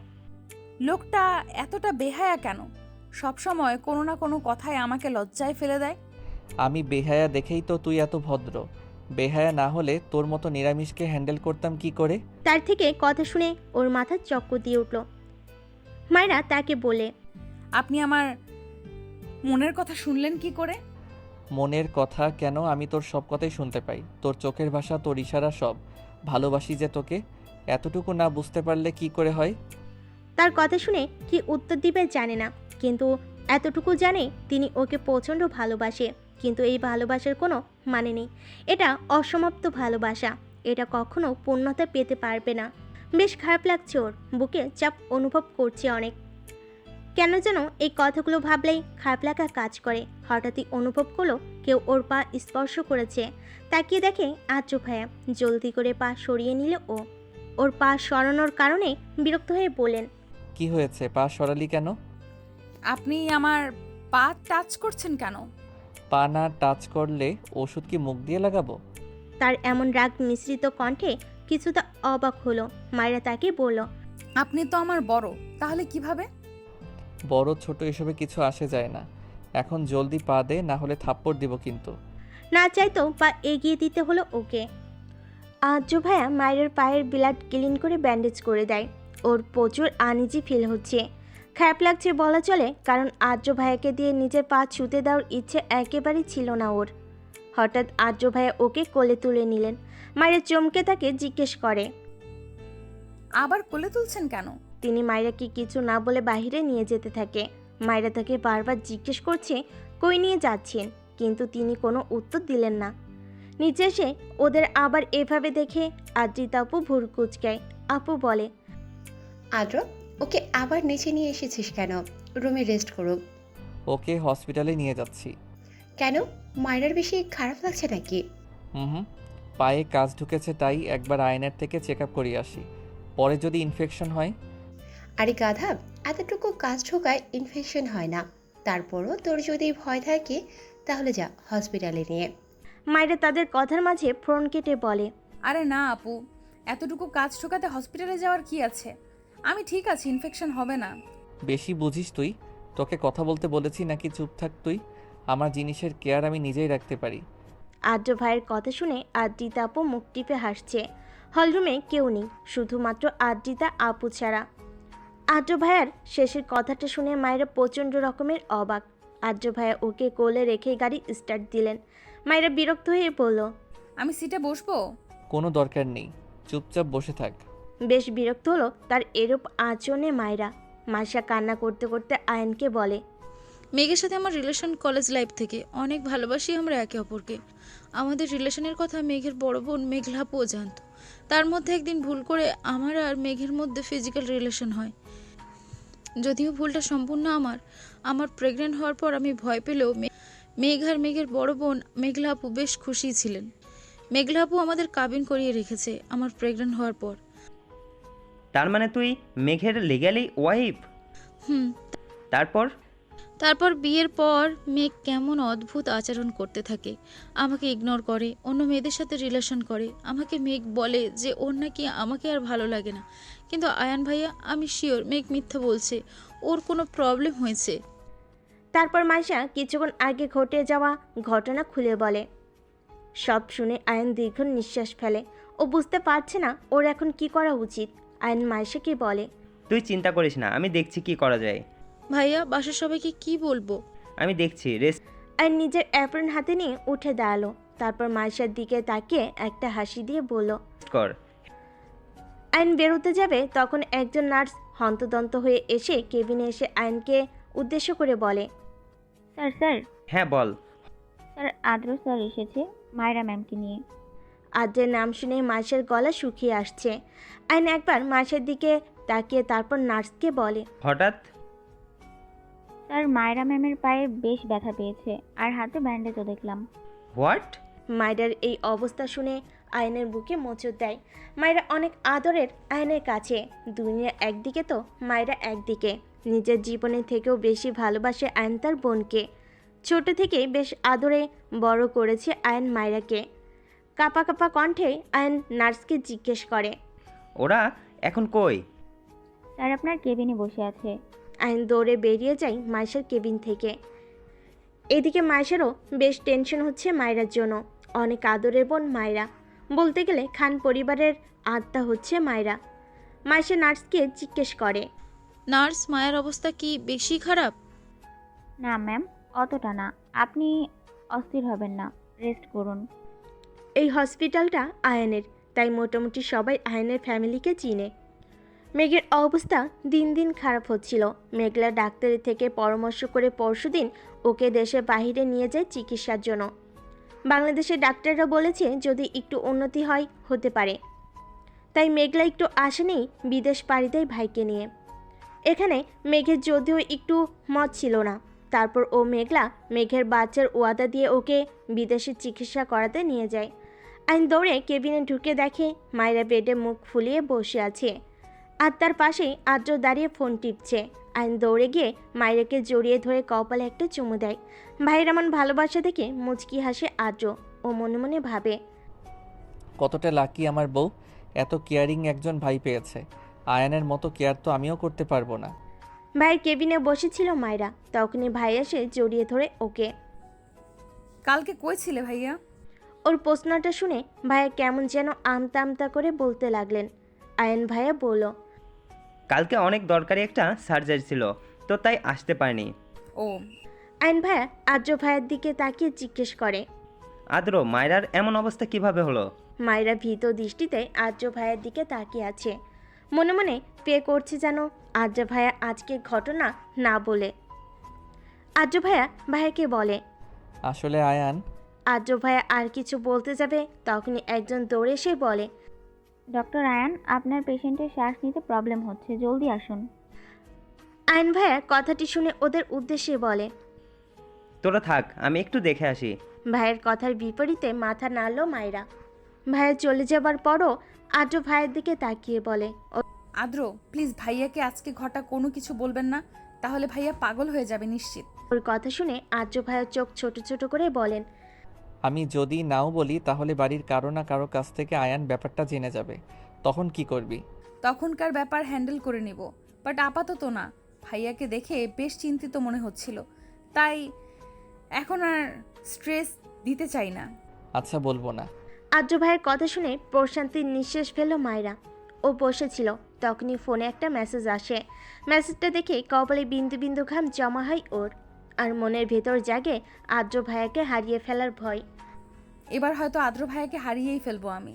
মেসেজটার দিকে তাকিয়ে কয়েক ফোঁটা অশ্রু বিসর্জন দিল ও। মায়েরার মেসেজটা দেখে বেশ ভয় হচ্ছিল। মেসেজটা ছিল তুর্নার সম্পর্কে ওর ফুফাতো বোন হয়। ওর আব্বুরা মোট 3 ভাই 1 বোন, তার মধ্যে তুর্নার আম্মু মানে ওর ফুপি, সে হচ্ছে সবার ছোট। তুর্না মেসেজটা পাঠিয়েছে, মায়ু, আমরা আগামী মাসেই বিড়িতে ব্যাক করছি, তাই তৈরি থাকিস। বিড়িতে আসা মাত্রই আমার আদ্রের বিয়ে হবে। বিয়ের কথাটা শুনে একটুও চমকালো না, কারণ তুর্না আর আদ্র ভাইয়ের বিয়ে আগে থেকে ঠিক হয়ে আছে। যদিও আদ্র ভাই এই বিয়ে সম্পর্কে কিছু জানে না, ওর মনে মাঝে মাঝে একটা প্রশ্ন উদয় হয়, সেটা হচ্ছে যদি তুর্নার সাথে আদ্র ভাইয়ার ব্যাপারটা আদ্র ভাইয়া জানতে পারে, তাহলে কি ভাইয়া আমাকে ভুলে যাবে? এই প্রশ্নটা যখনই মাথায় আসে ওর তখনই বুকে এক প্রকার চাপ অনুভব হয়। জানে না কেন, হয়তো তার প্রতি মায়ের জন্মে গেছে। এসব ভাবার সময় কখন যে চোখটা ভিজে এসেছে খেয়ালই নেই। কিছুক্ষণ আয়ন ভাই এসে ওর হাতে পায়ে ব্যান্ডেজ খুলে আবার নতুন করে কিছু মেডিসিন লাগিয়ে দিয়ে ব্যান্ডেজ করে দিলেন। আয়ন ভাইয়া আদ্র ভাইয়াকে জিজ্ঞেস করলেন, কি হলো আদ্র, বল, কিভাবে মায়েরার এমন অবস্থা হলো? আদ্র ভাইয়া ওর দিকে তাকিয়ে অদ্ভুত হাসলেন। এই হাসির অর্থ জানা নেই ওর। আদ্র ভাইয়া বললেন, জানিস না তোর বোন কতটা কেয়ারলেস, তেমনভাবে কেয়ারলেসভাবে চলতে গিয়ে এটা করিয়েছে। আদ্র ভাইয়ের কথা শুনে ভাইয়া ওর দিকে চোখ গরম করে তাকালেন। ওর প্রচুর রাগ লাগছে আদ্র ভাইয়ের প্রতি। তিনি কেন এটা বলেন, অন্য কিছু তো বলতে পারতেন। এখন ভাইকে তার মহামূল্যবান ডাক্তারি লেকচার শোনাবে। মায়েরা আদ্র ভাইয়ের দিকে তাকিয়ে দেখলো তিনি মুখ টিপে হাসছেন। আয়ন ভাইয়া বেশ কিছুক্ষণ তার লেকচার দিয়ে ওদের যেতে বললেন। আদ্র ভাইয়া ওকে কোলে করে গাড়িতে নিয়ে বসালেন। গাড়িতে বসানো মাত্রই মায়া তার কলার টেনে বলে, আপনার দরকার কি ছিল ভাইয়াকে এটা বলার? অন্য কিছুও তো বলতে পারতেন। My wish, none of your business, got it? কথাটি বলে ওর হাত থেকে নিজের কলার ছাড়িয়ে নিয়ে ড্রাইভিংয়ে মন দিলেন। প্রচুর রাগ লাগছে ওর, কিন্তু কিছু তো আর করার নেই। 1 সপ্তাহ পর হাত পায়ের ক্ষত ঠিক হয়ে গেছে, এখনও একা একাই চলাফেরা করতে পারে। এই কয়েকদিনে আদ্র ভাই একদম পাল্টে গেছে, আগে থেকেও বেশ গম্ভীর হয়ে গেছে। কেউ ওনার সামনে গেলেই ধমক দেয় কোনো কারণ ছাড়াই। আদ্র ভাইয়ের এমন আচরণে বাড়ির সবাই অনেক চিন্তিত তাকে নিয়ে। সবচেয়ে অদ্ভুত বিষয় হচ্ছে আদ্র ভাই এখন আর ওর সাথে দেখা করে না। বিষয়টা বেশ অবাক করেছে ওকে, যে আদ্র ভাই কিনা ওকে দেখা ছাড়া এক মুহূর্ত টিকতে পারতো না, সে কিনা পুরো 1 সপ্তাহ ওকে না দেখে কাটিয়েছে। তাহলে তিনি কি ওকে ভুলে গেছেন? ক্ল্যাবের মধ্যে মাতাল হয়ে পড়ে আছে আদ্র। রোহিত অবাক হয়ে তাকিয়ে আছে, কারণ আদ্র কখনো মদ তো দূর, একটা সিগারেট পর্যন্ত টাচ করেনি। আদ্র একটার পর একটা মদের শেষ করছিল, তখন রোহিত আদ্রের কাছে এসে বলে, আদ্র, কি করছিস এসব? এত ড্রিঙ্ক করলে তো তোর হেলথের প্রবলেম হবে। কি হয়েছে তোর একটু বলবি? এমন আচরণ করছিস কেন? রোহিত, ওরা ও আমার মায়াকে নিয়ে যাবে। কারা নিয়ে যাবে মায়েরাকে? কি বলছিস তুই? ওর বাবা মা। কিন্তু কিভাবে? আমরা তো সব ঠিক করে দিয়েছি। আর তাছাড়া ওদের কাছে তো লিগালি নোটিশও নেই। আছে। মানে কি? কিভাবে? আদ্র আর কিছু বলার আগে রোহিতের কাঁধে ঢলে পড়ে। রোহিত আদ্রকে ধরে দেখে ও সেন্সে নেই। রোহিত দীর্ঘ নিঃশ্বাস ছেড়ে বলে, বেশি ড্রিঙ্ক করার ফল। জানালার ধারে বসে শূন্য আকাশ পানে চেয়ে আছে মাইশা, চোখে পানি। মাইশা এখন হোস্টেলে থাকে। যতদিন পর্যন্ত না বেবি হচ্ছে ততদিন পর্যন্ত এখানে থাকতে বলেছে আয়ান ওকে। বাড়ির সবাইকে ম্যানেজ করা শেষ। মাইশা আকাশের দিকে তাকিয়ে বলে ওঠে, মেঘ, আমি জানি তুমি আমাকে ভালোবাসো, কিন্তু কেন তুমি মিথ্যা বললে? আর কই চলে গেছো তুমি? একবার ফিরে এসো প্লিজ। তোমাকে ছাড়া আমাদের বাচ্চাকে কিভাবে বড় করব? রাতের বেলা বই নিয়ে হালকা ঘাটাঘাটি করছে মায়েরা। কালকে থেকে ক্লাস শুরু হবে, কিন্তু পরে একটু মন বসছে না। বারবার আদ্র ভাইয়ের কথা মনে পড়ছে। নিজের মনকে যত কন্ট্রোল করার চেষ্টা করে ততবারই আদ্র ভাইয়ের কথা মনে পড়ে। দরজা খোলার পর দেখে আদ্র ভাই রোহিত ভাইয়ের কাঁধে ভর দিয়ে আছে। ও কিছুটা ভয় পেয়ে গেল। ভয় পাওয়ার কিছু নেই, আদ্র ঠিক আছে। ড্রিঙ্ক করার ফলে জ্ঞান হারিয়েছে। ড্রিঙ্কস? কিন্তু ভাইয়া তো এসব। জানি আদ্র এসব খায় না। আসলে আজকে জোর কি হয়েছে আমরা কেউই জানি না। মায়ের এখনো আদ্র ভাইয়ের দিকে অবাক হয়ে তাকিয়ে আছে। রোহিত ভাইয়া বলে, একটু হেল্প করো, ওকে রুমে দিয়ে আসি। মাইরা আদ্র ভাইয়ের এক হাত নিজের কাঁধে তুলে নিয়ে তার রুমের দিকে নিয়ে গেল। টেবিলের উপর পা দিয়ে বসে আছে আদনান মাহমুদ। কিছুক্ষণ পরপর আবার সিগারেটে টান দিচ্ছে। তখনই একটা ছেলে এসে বলল, স্যার খবর আছে। বলো। স্যার, মেয়েটার খবর পেয়েছি। আদনান মাহমুদ টেবিল থেকে লাফ দিয়ে নেমে এসে বলে, কই থাকে? স্যার, ভিডিও ডিএমএ পড়ে। আদনান মাহমুদ বাঁকা হাসি দেয়। আদ্র ভাইকে বেডে শুইয়ে দেওয়ার পর রোহিত ভাই চলে যায়। মায়েরা আদ্র ভাইয়ের পাশে বসে তার মাথায় হাত দিল। আদ্র ভাইয়ের দিকে তাকিয়ে এক ফোঁটা পানি গড়িয়ে পড়ল চোখ থেকে। কতটা বদলে গেছে আদ্র ভাইয়া। চেহারা সেই উজ্জ্বলতা নেই। আগে থেকে বেশ শুকিয়ে গেছেন তিনি। চোখের নিচেও কালি পড়ে গেছে। হঠাৎ আদ্র ভাইয়া চোখ খুলে মায়েরাকে দেখে লাফ দিয়ে উঠে বসে। মায়েরা ভয় পেয়ে কিছুটা দূরে সরে যায়, কিন্তু আদ্র ভাইয়া ওর হাত ধরে কাছে টেনে এনে ওর দুই গাল ধরে বলে, ভালোবাসি মায়াপরি, প্লিজ ছেড়ে যাস না আমায়, মারা যাব আমি। আদ্র ভাই কি বলছেন এসব? অনেক ভালোবাসি তোকে, এক আকাশ ভালোবাসি। কেন বুঝিস না আমার ভালোবাসা? মায়েরা কিছু বলল না। তিনি আবার বললেন, কেন বুঝিস না মায়েরা? অতিরিক্ত চাই তোকে, তোকে ছাড়া আমি অসমাপ্ত, মারা যাব আমি তোকে ছাড়া। মায়ের চোখ দিয়ে পানি পড়ছে। কাপা কণ্ঠে বলল, ভালোবাসি। কি বললি? আরেকবার বল প্লিজ। ভালোবাসি, খুব ভালোবাসি। আদ্র ভাইয়া হাসলেন। মনোমুগ্ধকর তার হাসি। তিনি হেসে ওর সারা মুখে শব্দ করে চুমু খেলেন। সকালে স্নিগ্ধ আলো আর হিমশীতল বায়ু জানালার পর্দা ভেদ করে ভিতরে আসছে। হিমশীতল ঠান্ডা বাতাসের কারণে ঘুম ভেঙে যায় মায়রার। মায়রা অনেক কষ্টে নিজের চোখ খুলে। রাতে বেশ দেরিতে ঘুমিয়েছে ও। চোখ খোলা মাত্রই ছোটোখাটো একটা ঝটকা খায় মায়রা। মায়রা দেখে আদ্র একদম ওর কাছে এসে ঘুমিয়ে আছে। মায়রা নড়তেও পারছে না, কারণ আদ্রকে একদম আষ্টে পিষ্টে জড়িয়ে ধরে আছে। তখনই মায়রার খেয়াল হয় কাল রাতের কথা। কাল রাতে আদ্র অনেক জেদ করেছিল মায়রাকে জড়িয়ে ধরে ঘুমাবে। মায়েরা প্রথমে রাজি না হলেও পরে বাধ্য হয় আদ্রর কারণে। মায়েরা আলতো হাতে আদ্রের গাল স্পর্শ করে। হালকা কেঁপে ওঠে আদ্র, তবুও ঘুম ভাঙে না ওর। মায়েরা ভাবছে কাল রাতের কথা। আপনাকে বলে তো দিলাম ভালোবাসি, কিন্তু আদৌ কি এই ভালোবাসা পূর্ণতা পাওয়ার যোগ্য? মায়ের খেয়াল হয় তুর্নার কথা। সাথে সাথে আদ্রর গাল থেকে হাত সরিয়ে নেয় ও। আপনাকে ভালোবাসতে পারবো না আমি। আপনি আমার না। বোন হয়ে কিভাবে নিজের বোনকে ঠকাবো আমি? আমি তুর্নাকে ওয়াদা দিয়েছি আমাদের এই ভালোবাসা পূর্ণতা পাবার নয়। মায়েরা কথাগুলো ভেবে খুব সাবধানতার সাথে আদ্র থেকে নিজেকে ছাড়িয়ে নিয়ে দৌড়ে রুম থেকে বেরিয়ে যায়। আদ্র এখনও গভীর ঘুমে মত্ত। মায়েরা রুমে এসে দরজা আটকে কান্না করে দেয়। ও এখন মনে প্রাণে দোয়া করছে যে আদ্র যাতে কাল রাতের কথা মনে না থাকে। সকাল 8টার দিকে ঘুম ভেঙে যায় আদ্রের। ঘুম থেকে ওঠা মাত্রই মাথা চেপে ধরে ও। বেশ মাথা ধরেছে ওর। আদ্র বেড সাইড টেবিলের দিকে তাকিয়ে দেখে তেঁতুলের পানি। ও চট করে উঠে গ্লাসটা হাতে নেয়। পানিটা খাওয়ার পর মাথা ব্যথা অনেকটাই কমেছে ওর। আদ্র নিজের দিকে তাকিয়ে দেখে ও একটা ব্ল্যাক টি শার্ট পরা। ও ভুর কুচকায়। আমি তো জ্যাকেট পরা ছিলাম, ড্রেস চেঞ্জ করলো কে? আর আমার টি শার্ট থেকে লেডিস পারফিউমের স্মেল আসছে কেন? রাতে কি রুমে কেউ এসেছিল? আদ্র নিজের মাথা চেপে ধরে মনে করার চেষ্টা করে, কিন্তু ফলাফল শূন্য। রেডি হয়ে নিচে নেমে আসে আদ্র। আদ্রর চোখ এখন মায়রাকে খুঁজছে, কিন্তু কোথাও ওর দেখা পেল না ও। তখনই পিছন থেকে আদ্রিতা বলে ওঠে, কাকে খুঁজছিস? মায়েরা কই? ও কলেজে গেছে।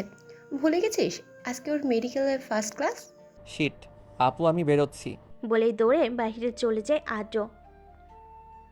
বাইক নিয়ে রাস্তার টং দোকানের পাশে দাঁড়িয়ে আছে আয়ান। কারণ একটাই, জান্নাতের সাথে দেখা করা। জান্নাত হচ্ছে আয়ানের একমাত্র ভালোবাসার মানুষ। সেদিন ছাদে বলা কথাটাও জান্নাতকে উদ্দেশ্য করেই বলেছিল। জান্নাতের বাসা আর আয়ানদের বাসা একদম অ্যাটাচ করা। জান্নাত কখনোই আয়ানকে পছন্দ করে না, এমনকি পছন্দ তো দূর, জান্নাত আয়ানকে দেখলেই কেন যেন রেগে যায়। কারণটা অজানা আয়ানের কাছে। প্রায় 10 বছর ধরে জান্নাতের পিছনে পিছনে ঘুরছে আয়ান, কিন্তু আজ পর্যন্ত কোনো লাভ হয়নি। আয়ান জান্নাতের কথা ভাবছিল, ঠিক তখনই রাস্তার পাশ দিয়ে হেঁটে যাচ্ছিল জান্নাত কলেজের উদ্দেশ্যে। জান্নাতকে দেখা মাত্রই আয়ান মুচকি হাসে, কিন্তু আয়ানের হাসি বেশিক্ষণ টিকল না। কয়েকজন ছেলে এসে আয়নের মাথায় রড দিয়ে বাড়ি মারে। রাস্তায় লুটিয়ে পড়ে ও। পুরো রাস্তায় আয়নের রক্ত গড়াগড়ি খাচ্ছে। আয়ন জান্নাতের দিকে তাকিয়ে দেখে জান্নাত বিশ্বজয়ের হাসি দিচ্ছে। আয়ন বুঝতে পারে কাজটা জান্নাতই ঘটিয়েছে। আয়ন অজ্ঞান হওয়ার আগে বিড়বিড় করে বলে, বুঝবে একদিন আমার শূন্যতা যেদিন থাকবো না আমি তোমার কাছে। আজ হাসছো, সেদিন কাঁদবে। হ্যাঁ, আমার জন্যই কাঁদবে সেদিন। হয়তো দেরি হবে একটু, কিন্তু তাতে কি আমার ভালোবাসা তো একটুও হলেও সার্থক হবে। কথাগুলো বলে একটা দীর্ঘ নিঃশ্বাস ছেড়ে আজীবনের মতো চুপ হয়ে যায় ও। মেঘের অবস্থা দিনকে দিন খারাপ হচ্ছে। ডক্টররা প্রায় আশা ছেড়ে দিয়েছে বলা চলে। মেঘের ব্রেন অপারেশন করা হলে ও বাঁচতেও পারে, কিন্তু মেঘের অবস্থা এতটাই খারাপ যে মেঘকে একটা ইনজেকশন দিতে হলেও 10 বার ভাবতে হয়। সেখানে অপারেশন করাটা বেশ কঠিন। মেঘের পাশে বসেছিল মেঘলা। চোখে ওর মেঘকে হারানোর তীব্র ভয়। মেঘ অনেক কষ্ট করে মেঘলাকে বলে, আপু প্লিজ ডক্টরকে বল না, আমাকে আর কয়েক মাস বাঁচিয়ে রাখতে। আমি আমার বাচ্চাকে দেখে মরতে চাই, প্লিজ আপু। মেঘলা কি বলবে জানা নেই। ওর ঠোঁট কামড়ে কান্না করে যাচ্ছে। মায়েরা কলেজে এসে আশপাশে ঘুরে দেখছে। তখনই কেউ পেছন থেকে ওর চোখ আঁকড়ে ধরে। মায়েরা হকচুকি ওঠে, কিন্তু পরক্ষণেই ও মুচকি হাসি দিয়ে বলে, আয়না তুই? আয়না মায়েরার চোখ বেঁধে ওর সামনে এসে মন খারাপ করে দাঁড়ায়। আয়না বলে, প্রত্যেকবার কিভাবে বুঝে যাস এটা আমি? সোলমেট যে। কবে দেশে আসলি? আজকেই, আর এইখানেই ভর্তি হয়েছি। মায়েরা খুশি হয়ে আয়নাকে জড়িয়ে ধরে বলে, সত্যি? হ্যাঁ। তখনই পিছন থেকে রোহান বলে ওঠে, আমাকে তো এখন চেনেই না কেউ, আমি তো রাস্তার মানুষ, তাই না? না, তুমি রাস্তার ভিখারি। পরে আয়না আর মায়েরা দুজনে খিলখিল করে হেসে দেয়।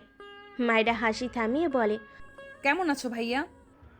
কেমন আর থাকবো বলো, তোমার ফ্রেন্ড তো আমার জীবনটাকে একেবারে নরক বানিয়ে দিয়েছে। কি বললি? ওরা কথা বলছিল, তখনই আদ্র আসে। আদ্র এসে রোহানের সাথে হাত করে কথা বলে। মায়েরা আদ্রকে দেখে কিছুটা চমকে যায়, আর আদ্র মায়েরার দিকে তাকিয়ে রহস্যময় বাঁকা হাসি দেয়। এদিকে জানতে পারে আয়নের অবস্থা খারাপ। ওরা দৌড়ে হাসপাতালে যায়। আয়নের হাত ধরে একাধারে কেঁদে যাচ্ছে মায়েরা। অতিরিক্ত কাদার ফলে চোখগুলো রক্তিম বর্ণ ধারণ করেছে মায়েরার। আদ্র বিরক্তি নিয়ে তাকিয়ে আছে মায়েরার দিকে। ওর মতে ডাক্তার তো বলেছে যে আয়ন ঠিক হয়ে যাবে, তারপরও এত কাদার কারণ খুঁজে পাচ্ছে না আদ্র। আদ্র মায়ের কাছে এসে বলে, মায়েরা কান্না বন্ধ করো, ডাক্তার তো বলেছেই আয়ান ঠিক হয়ে যাবে, তারপর এত কান্না করার কি আছে? মায়েরা আমি তোকে থামতে বলেছি। মায়েরা কান্না না থামিয়ে নিজের মতো করে কেঁদে যাচ্ছে। আদ্র রেগে মায়ের হাত ধরে টান দিয়ে কেবিন থেকে বাহিরে নিয়ে যায়। বাইরে আসা মাত্রই দেখে ওদের বাড়ির সবাই উপস্থিত হয়ে দৌড়ে আসছে। আদ্র ওনাদের দিকে তাকিয়ে বলেন, ভিতরে যান, আমি আসছি। বলে মায়েরাকে টানতে টানতে নিয়ে যায়। মায়েরা কিছু বলতেও পারছে না। ও এখনও আয়নের অ্যাক্সিডেন্টের শক কাটিয়ে উঠতে পারেনি। আদ্র আর মায়রার দিকে অবাক চোখে তাকিয়ে আছে মায়রার বাবা। তিনি বললেন, আদ্র, মায়ারাকে এভাবে টেনে নিয়ে কই যাও? আরে চাচু, ওইটা ওদের ব্যাপার, ওদের উপরেই ছেড়ে দাও। ওদের ব্যাপার মানে? চাচু ছাড়ো তো, এখন আয়ানকে দেখতে চলো। আজিতা মায়রার ভুং ভাং বুঝিয়ে আয়নাকে দেখতে নিয়ে যায়। আয়নের মাথার ক্ষত অতটা গভীর নয়, তাই ও এ যাত্রায় বেঁচে যায়। আপাতত ওকে অজ্ঞান করে রাখা হয়েছে। আদ্র মায়রাকে হসপিটালের ছাদে নিয়ে এসে রেলিংয়ের সাথে চেপে ধরে। আদ্র রাগান্বিত দৃষ্টি নিক্ষেপ করে আছে মায়রার দিকে, কিন্তু আজ কেন যেন মায়রার এই দৃষ্টিটাকে ভয় পাচ্ছে না। নিজের ভাইয়ের চিন্তায় বিভোর ও। আদ্র মায়রাকে ক্রোধান্বিত স্বরে ধমক দিয়ে বলে, প্রবলেম কি তোর? কান্না থামাতে বলেছি শুনিস না? কথার অবাধ্য হতে বেশ ভালো লাগে না তোর? আদ্রর ক্রোধান্বিত স্বর শুনে মায়রাকে কাঁপাতে বাধ্য করে। ও এতক্ষণ মাথা নিচু করেছিল, এবার ধীরে ধীরে মাথা উঁচু করে আদ্রর দিকে অশ্রুসিক্ত নয়নে তাকায়। মায়ের এমন দৃষ্টিতে আদ্রর বুকে ঝড় বয়ে যায়। মায়ের গাল, ঠোঁট সহ পুরো মুখ লাল গোলাপি বর্ণ ধারণ করেছে। আদ্র এক দৃষ্টিতে মায়ের ঠোঁটের দিকে নেশাক্তভাবে তাকিয়ে আছে। বেশ টানছে ওকে মায়ের গোলাপি ঠোঁট জোড়া। আদ্রের দৃষ্টি বুঝতে পেরে মায়েরা ওর বাম হাত দিয়ে আদ্রের বুক স্পর্শ করে, নিজে থেকে হালকা দূরে সরিয়ে দেয়। মায়ের স্পর্শে আদ্রের হুঁশ ফিরে। ও মায়ের থেকে নজর সরিয়ে অন্যদিকে তাকায়, না হলে নিজেকে সামলাতে পারবে না শিওর। আদ্র বাহিরের দিকে দৃষ্টি দিয়ে মায়ের উদ্দেশ্যে বলে, কেঁদে নিজের চোখের পানি অপচয় করার কোনো লজিকই দেখছি না আমি। তুই কাঁদলে তো আর আয়ান সুস্থ হয়ে উঠবে না, তাই না? আর তাছাড়া ডাক্তার তো বলেছেই যে আয়ান ঠিক হয়ে যাবে। মায়েরা কান্না থামিয়ে মাথা নিচু করে দাঁড়িয়ে আছে। মায়েরার কান্নার কারণ আর না, শুধু অন্য কারণ আছে, তা তো আর আদ্র জানে না। তুর্না এসেছে শুনলাম। মায়েরার বুক ধক করে ওঠে। মায়েরার কান্নার অন্য একটি কারণ হচ্ছে তুর্না। আজ দুপুরের দিকেই তুর্নার ফ্যামিলি দেশে এসেছে। খবরটা জানা মাত্রই মায়েরার মন ছটফট করতে থাকে। মায়েরা কাঁপা কাঁপা কণ্ঠে বলে, আদ্র বাইরে থেকে দৃষ্টি সরিয়ে মায়ের দিকে তাকায়। বুড়ি চোখল কুচকাই তো আদ্রের। অন্ধকারে মায়ের স্পষ্ট আদ্রের মুখের বিরক্তি ছাপ বুঝতে পারছে, কিন্তু কারণটা জানে নেই। মায়েরা মনে মনে নিজেকে প্রশ্ন করে, তুর্নার কথাতে আদ্র ভাইয়া বিরক্ত কেন হলো? প্রচুর জ্বালায় মেয়েটা। ওইটা মেয়ে নাকি সুপার গ্লু কে জানে, সবসময় আঠার মতো চিপকে থাকে, বিরক্তিকর একটা।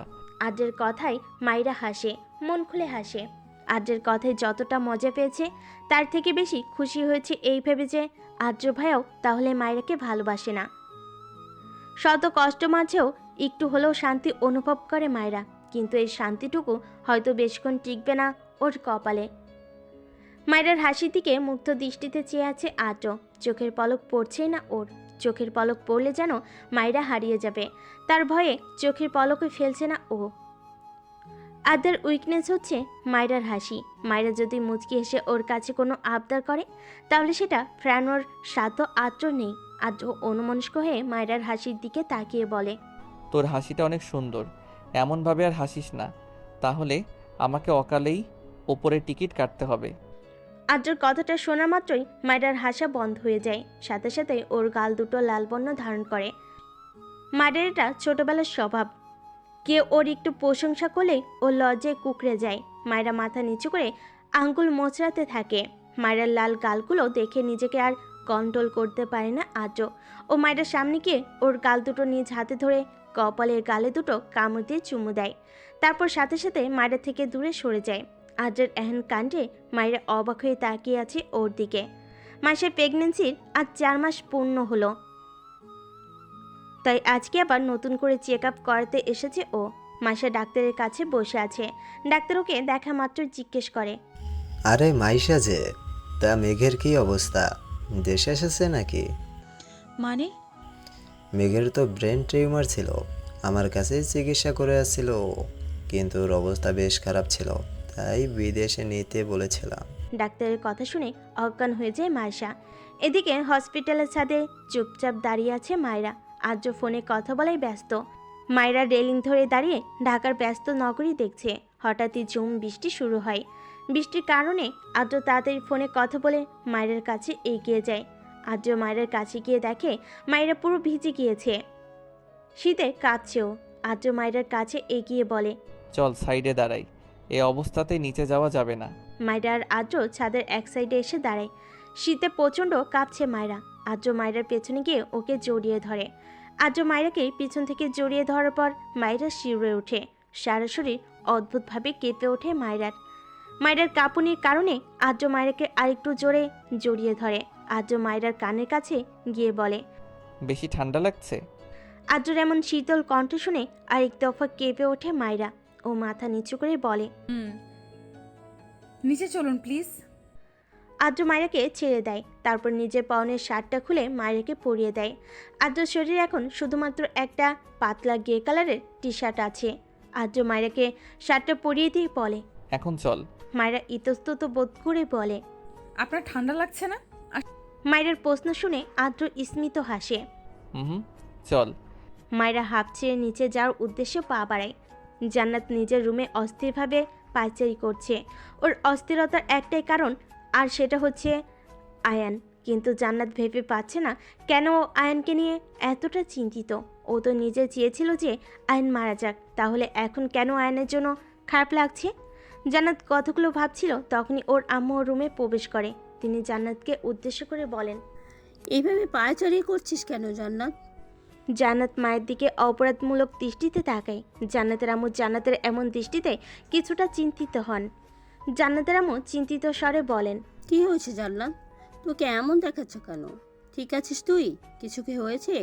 জান্নাত মায়ের হাত ধরে বেডে বসিয়ে মায়ের কোলে মাথা রেখে শুয়ে পড়ে। জান্নাত হাত দিয়ে ওর আম্মুকে ইশারা করে বলে মাথায় বিলি কেটে দিতে। জান্নাতের আম্মু তাই করেন। এর এমন প্রশ্নে জান্নাতের আম্মু কিছুটা চমকায়। তিনি বলেন, নিজের ভালোর জন্য কোনো খারাপ কাজ করা ঠিক না মা। তাহলে এটা স্বার্থপরতার পরিচয় বহন করে। যদি পারো তাহলে ব্যাপারটা সংশোধন করার চেষ্টা করো, কিন্তু খারাপ কাজ করা ঠিক না। কারণ তুমি যে খারাপ কাজটা করবে সেটা হয়তো তোমাকে কোনো না কোনো সময় অনুশোচনা জাগাবে, তোমার খারাপ লাগা কাজ করবে। জান্নাত এতক্ষণ মন দিয়ে মায়ের কথাগুলো শুনছিল। চোখ দিয়ে পানি গড়িয়ে পড়ছে ওর। আসলে ওর প্রচণ্ড অনুশোচনা কাজ করছে। ভেতরে ভেতরে ক্ষত বিক্ষত হয়ে যাচ্ছে ও। হঠাৎই জান্নাত ডুকরে কেঁদে ওঠে। মেয়ের হঠাৎ কান্না করাতে ভরকে যান জোহরা বেগম। জোহরা বেগম অস্থির হয়ে জান্নাতকে জিজ্ঞেস করে, কি হয়েছে মা? কাঁদছিস কেন? কি করেছিস বল আমাকে। জান্নাত ওর আম্মুকে সব খুলে বলে। সব কিছু শোনার পর জোহরা বেগম জান্নাতের গালে জোরে একটা থাপ্পড় মারে। থাপ্পড়ের শব্দ শুনে পাশের রুম থেকে জান্নাতের বাবা দৌড়ে আসে। তিনি এসে জান্নাতকে আগলে নিয়ে জোহরা বেগম রক্তচক্ষু নিক্ষেপ করে বলে, কেন মেরেছি ওকেই জিজ্ঞেস করো। ছি, আমার তো লজ্জা করছে, আমি তোর মতো একটা মেয়েকে পেটে ধরেছি। এতটা নিজ তুই কীভাবে হলি জান্নাত? জান্নাত মায়ের রাগী কণ্ঠস্বর শুনে জোরে কান্না করে দেয়।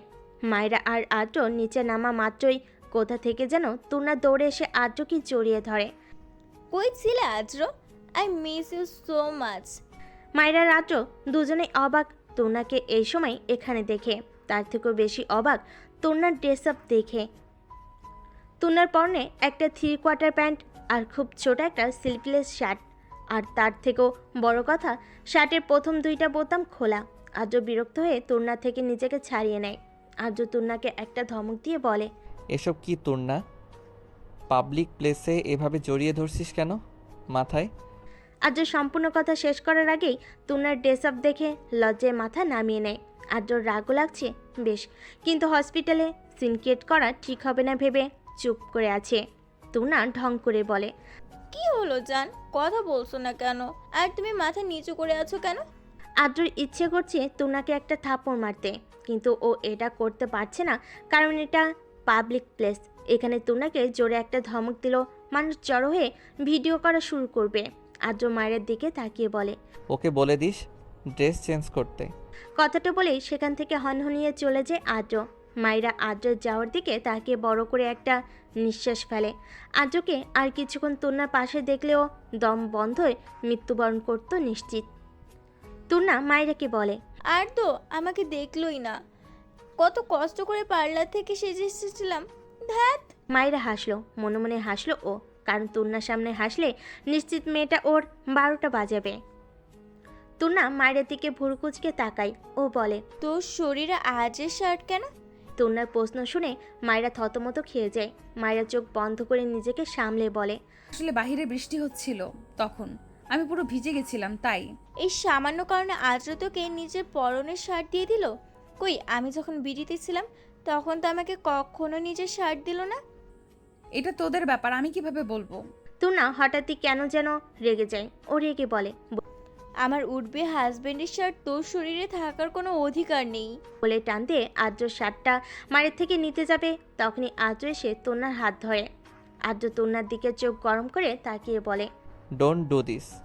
আদ্র চোখ গরম দেখে তন্না ভয়ে চোখ নামিয়ে নেয়, কারণ আপাতত আদ্রকে বেশ ভয়ঙ্কর লাগছে। আদ্র যখন মায়ের থেকে নিজের ফোন নিতে এসেছিল তখন মায়েরা আর তন্নার কথোপকথন শুনে ফেলে। আর যখন তন্নার শার্টটা নিতে যাচ্ছিল তখন কেন জানি আদ্রের রাগ চরম পর্যায়ে চলে যায়। আদ্র মায়ের হাত ধরে বাইরে নিয়ে যায় আর যাওয়ার আগে তন্নাকে একটা থাপ্পড় মেরে যায়। তন্না গালে হাত দিয়ে আদ্র আর মায়েরা যাও দেখছে। তন্না এখনো শকে আছে, ও বুঝতে পারছে না আদ্রকে থাপ্পড় কেন মারল। মায়েরার জন্য আদ্র আমাকে থাপ্পড় মারলো, আমি আর যাই হোক মায়েরাকে বাঁচতে দিতে পারবো না। আদ্র গাড়িতে বসে জোরে জোরে শ্বাস নিচ্ছে। বেশ রাগ লাগছে ওর তন্নার ওপর, ইচ্ছে করছে তন্নাকে মেরে ফেলতে। মায়ের আদ্র দিকে তাকিয়ে দেখে আদ্রর চোখগুলো বেশ লাল হয়ে আছে, যেন এখনই রক্ত পড়া শুরু করবে। মায়েরা চিন্তিত হয়ে আদ্রকে জিজ্ঞেস করে, আপনি ঠিক আছেন?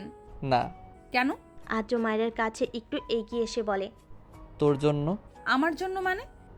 তুন্না যখন তোর থেকে শার্ট নিচ্ছিল তখন কোনো প্রতিবাদ করলি না কেন? সেই অধিকার আমার নাই, তুর্নার অধিকার ছিল তাইও নিয়েছে।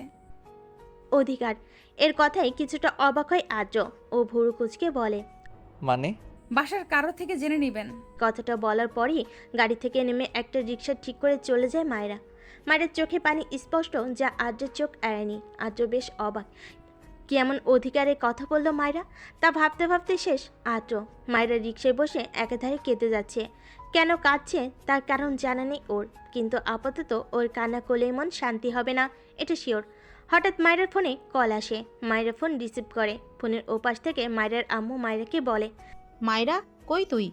আম্মু আমি বাসায় চলে এসেছি। ও আচ্ছা, আমরাও একটু পর আসছি আয়ানকে নিয়ে। মায়েরা জলদি করে ফোন কেটে দেয়। আদ্র পুলিশ স্টেশনে পৌঁছে চুপচাপ মনমরা হয়ে বসে আছে। তখনই রোহিত এসে আদ্রকে বলে, ভালোবাসিস যখন ফ্যামিলিকে জানাচ্ছিস না কেন? আদ্র ভুরু কুচকাই রোহিতের কথায়। ও বলে, মানেটা সিম্পল, তুই তোর ভালোবাসার কথা মায়েরাকে বল, দেখ ও অ্যাকসেপ্ট করে কিনা। আর না করলে তুই আর ওকে ছাড়বি না, সোজা জোর করে বিয়ে করে ফেললেই তো হয়। রোহিতের কথা শুনে বেশ কিছুক্ষণ চুপ করে থাকে ও। তারপর হঠাৎ চেয়ার থেকে উঠে রোহিতকে জড়িয়ে ধরে বলে, এই প্রথম কোনো কাজের কথা বললি?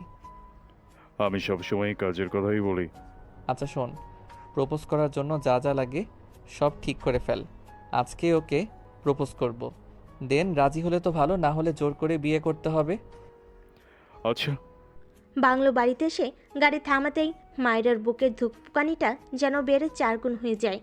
মায়ের ড্রেস ধরে আস্তে আস্তে সামনে আগায়। দরজার কাছে আসতেই গোলাপি পাপড়ির বর্ষণ হয় মায়ের উপর।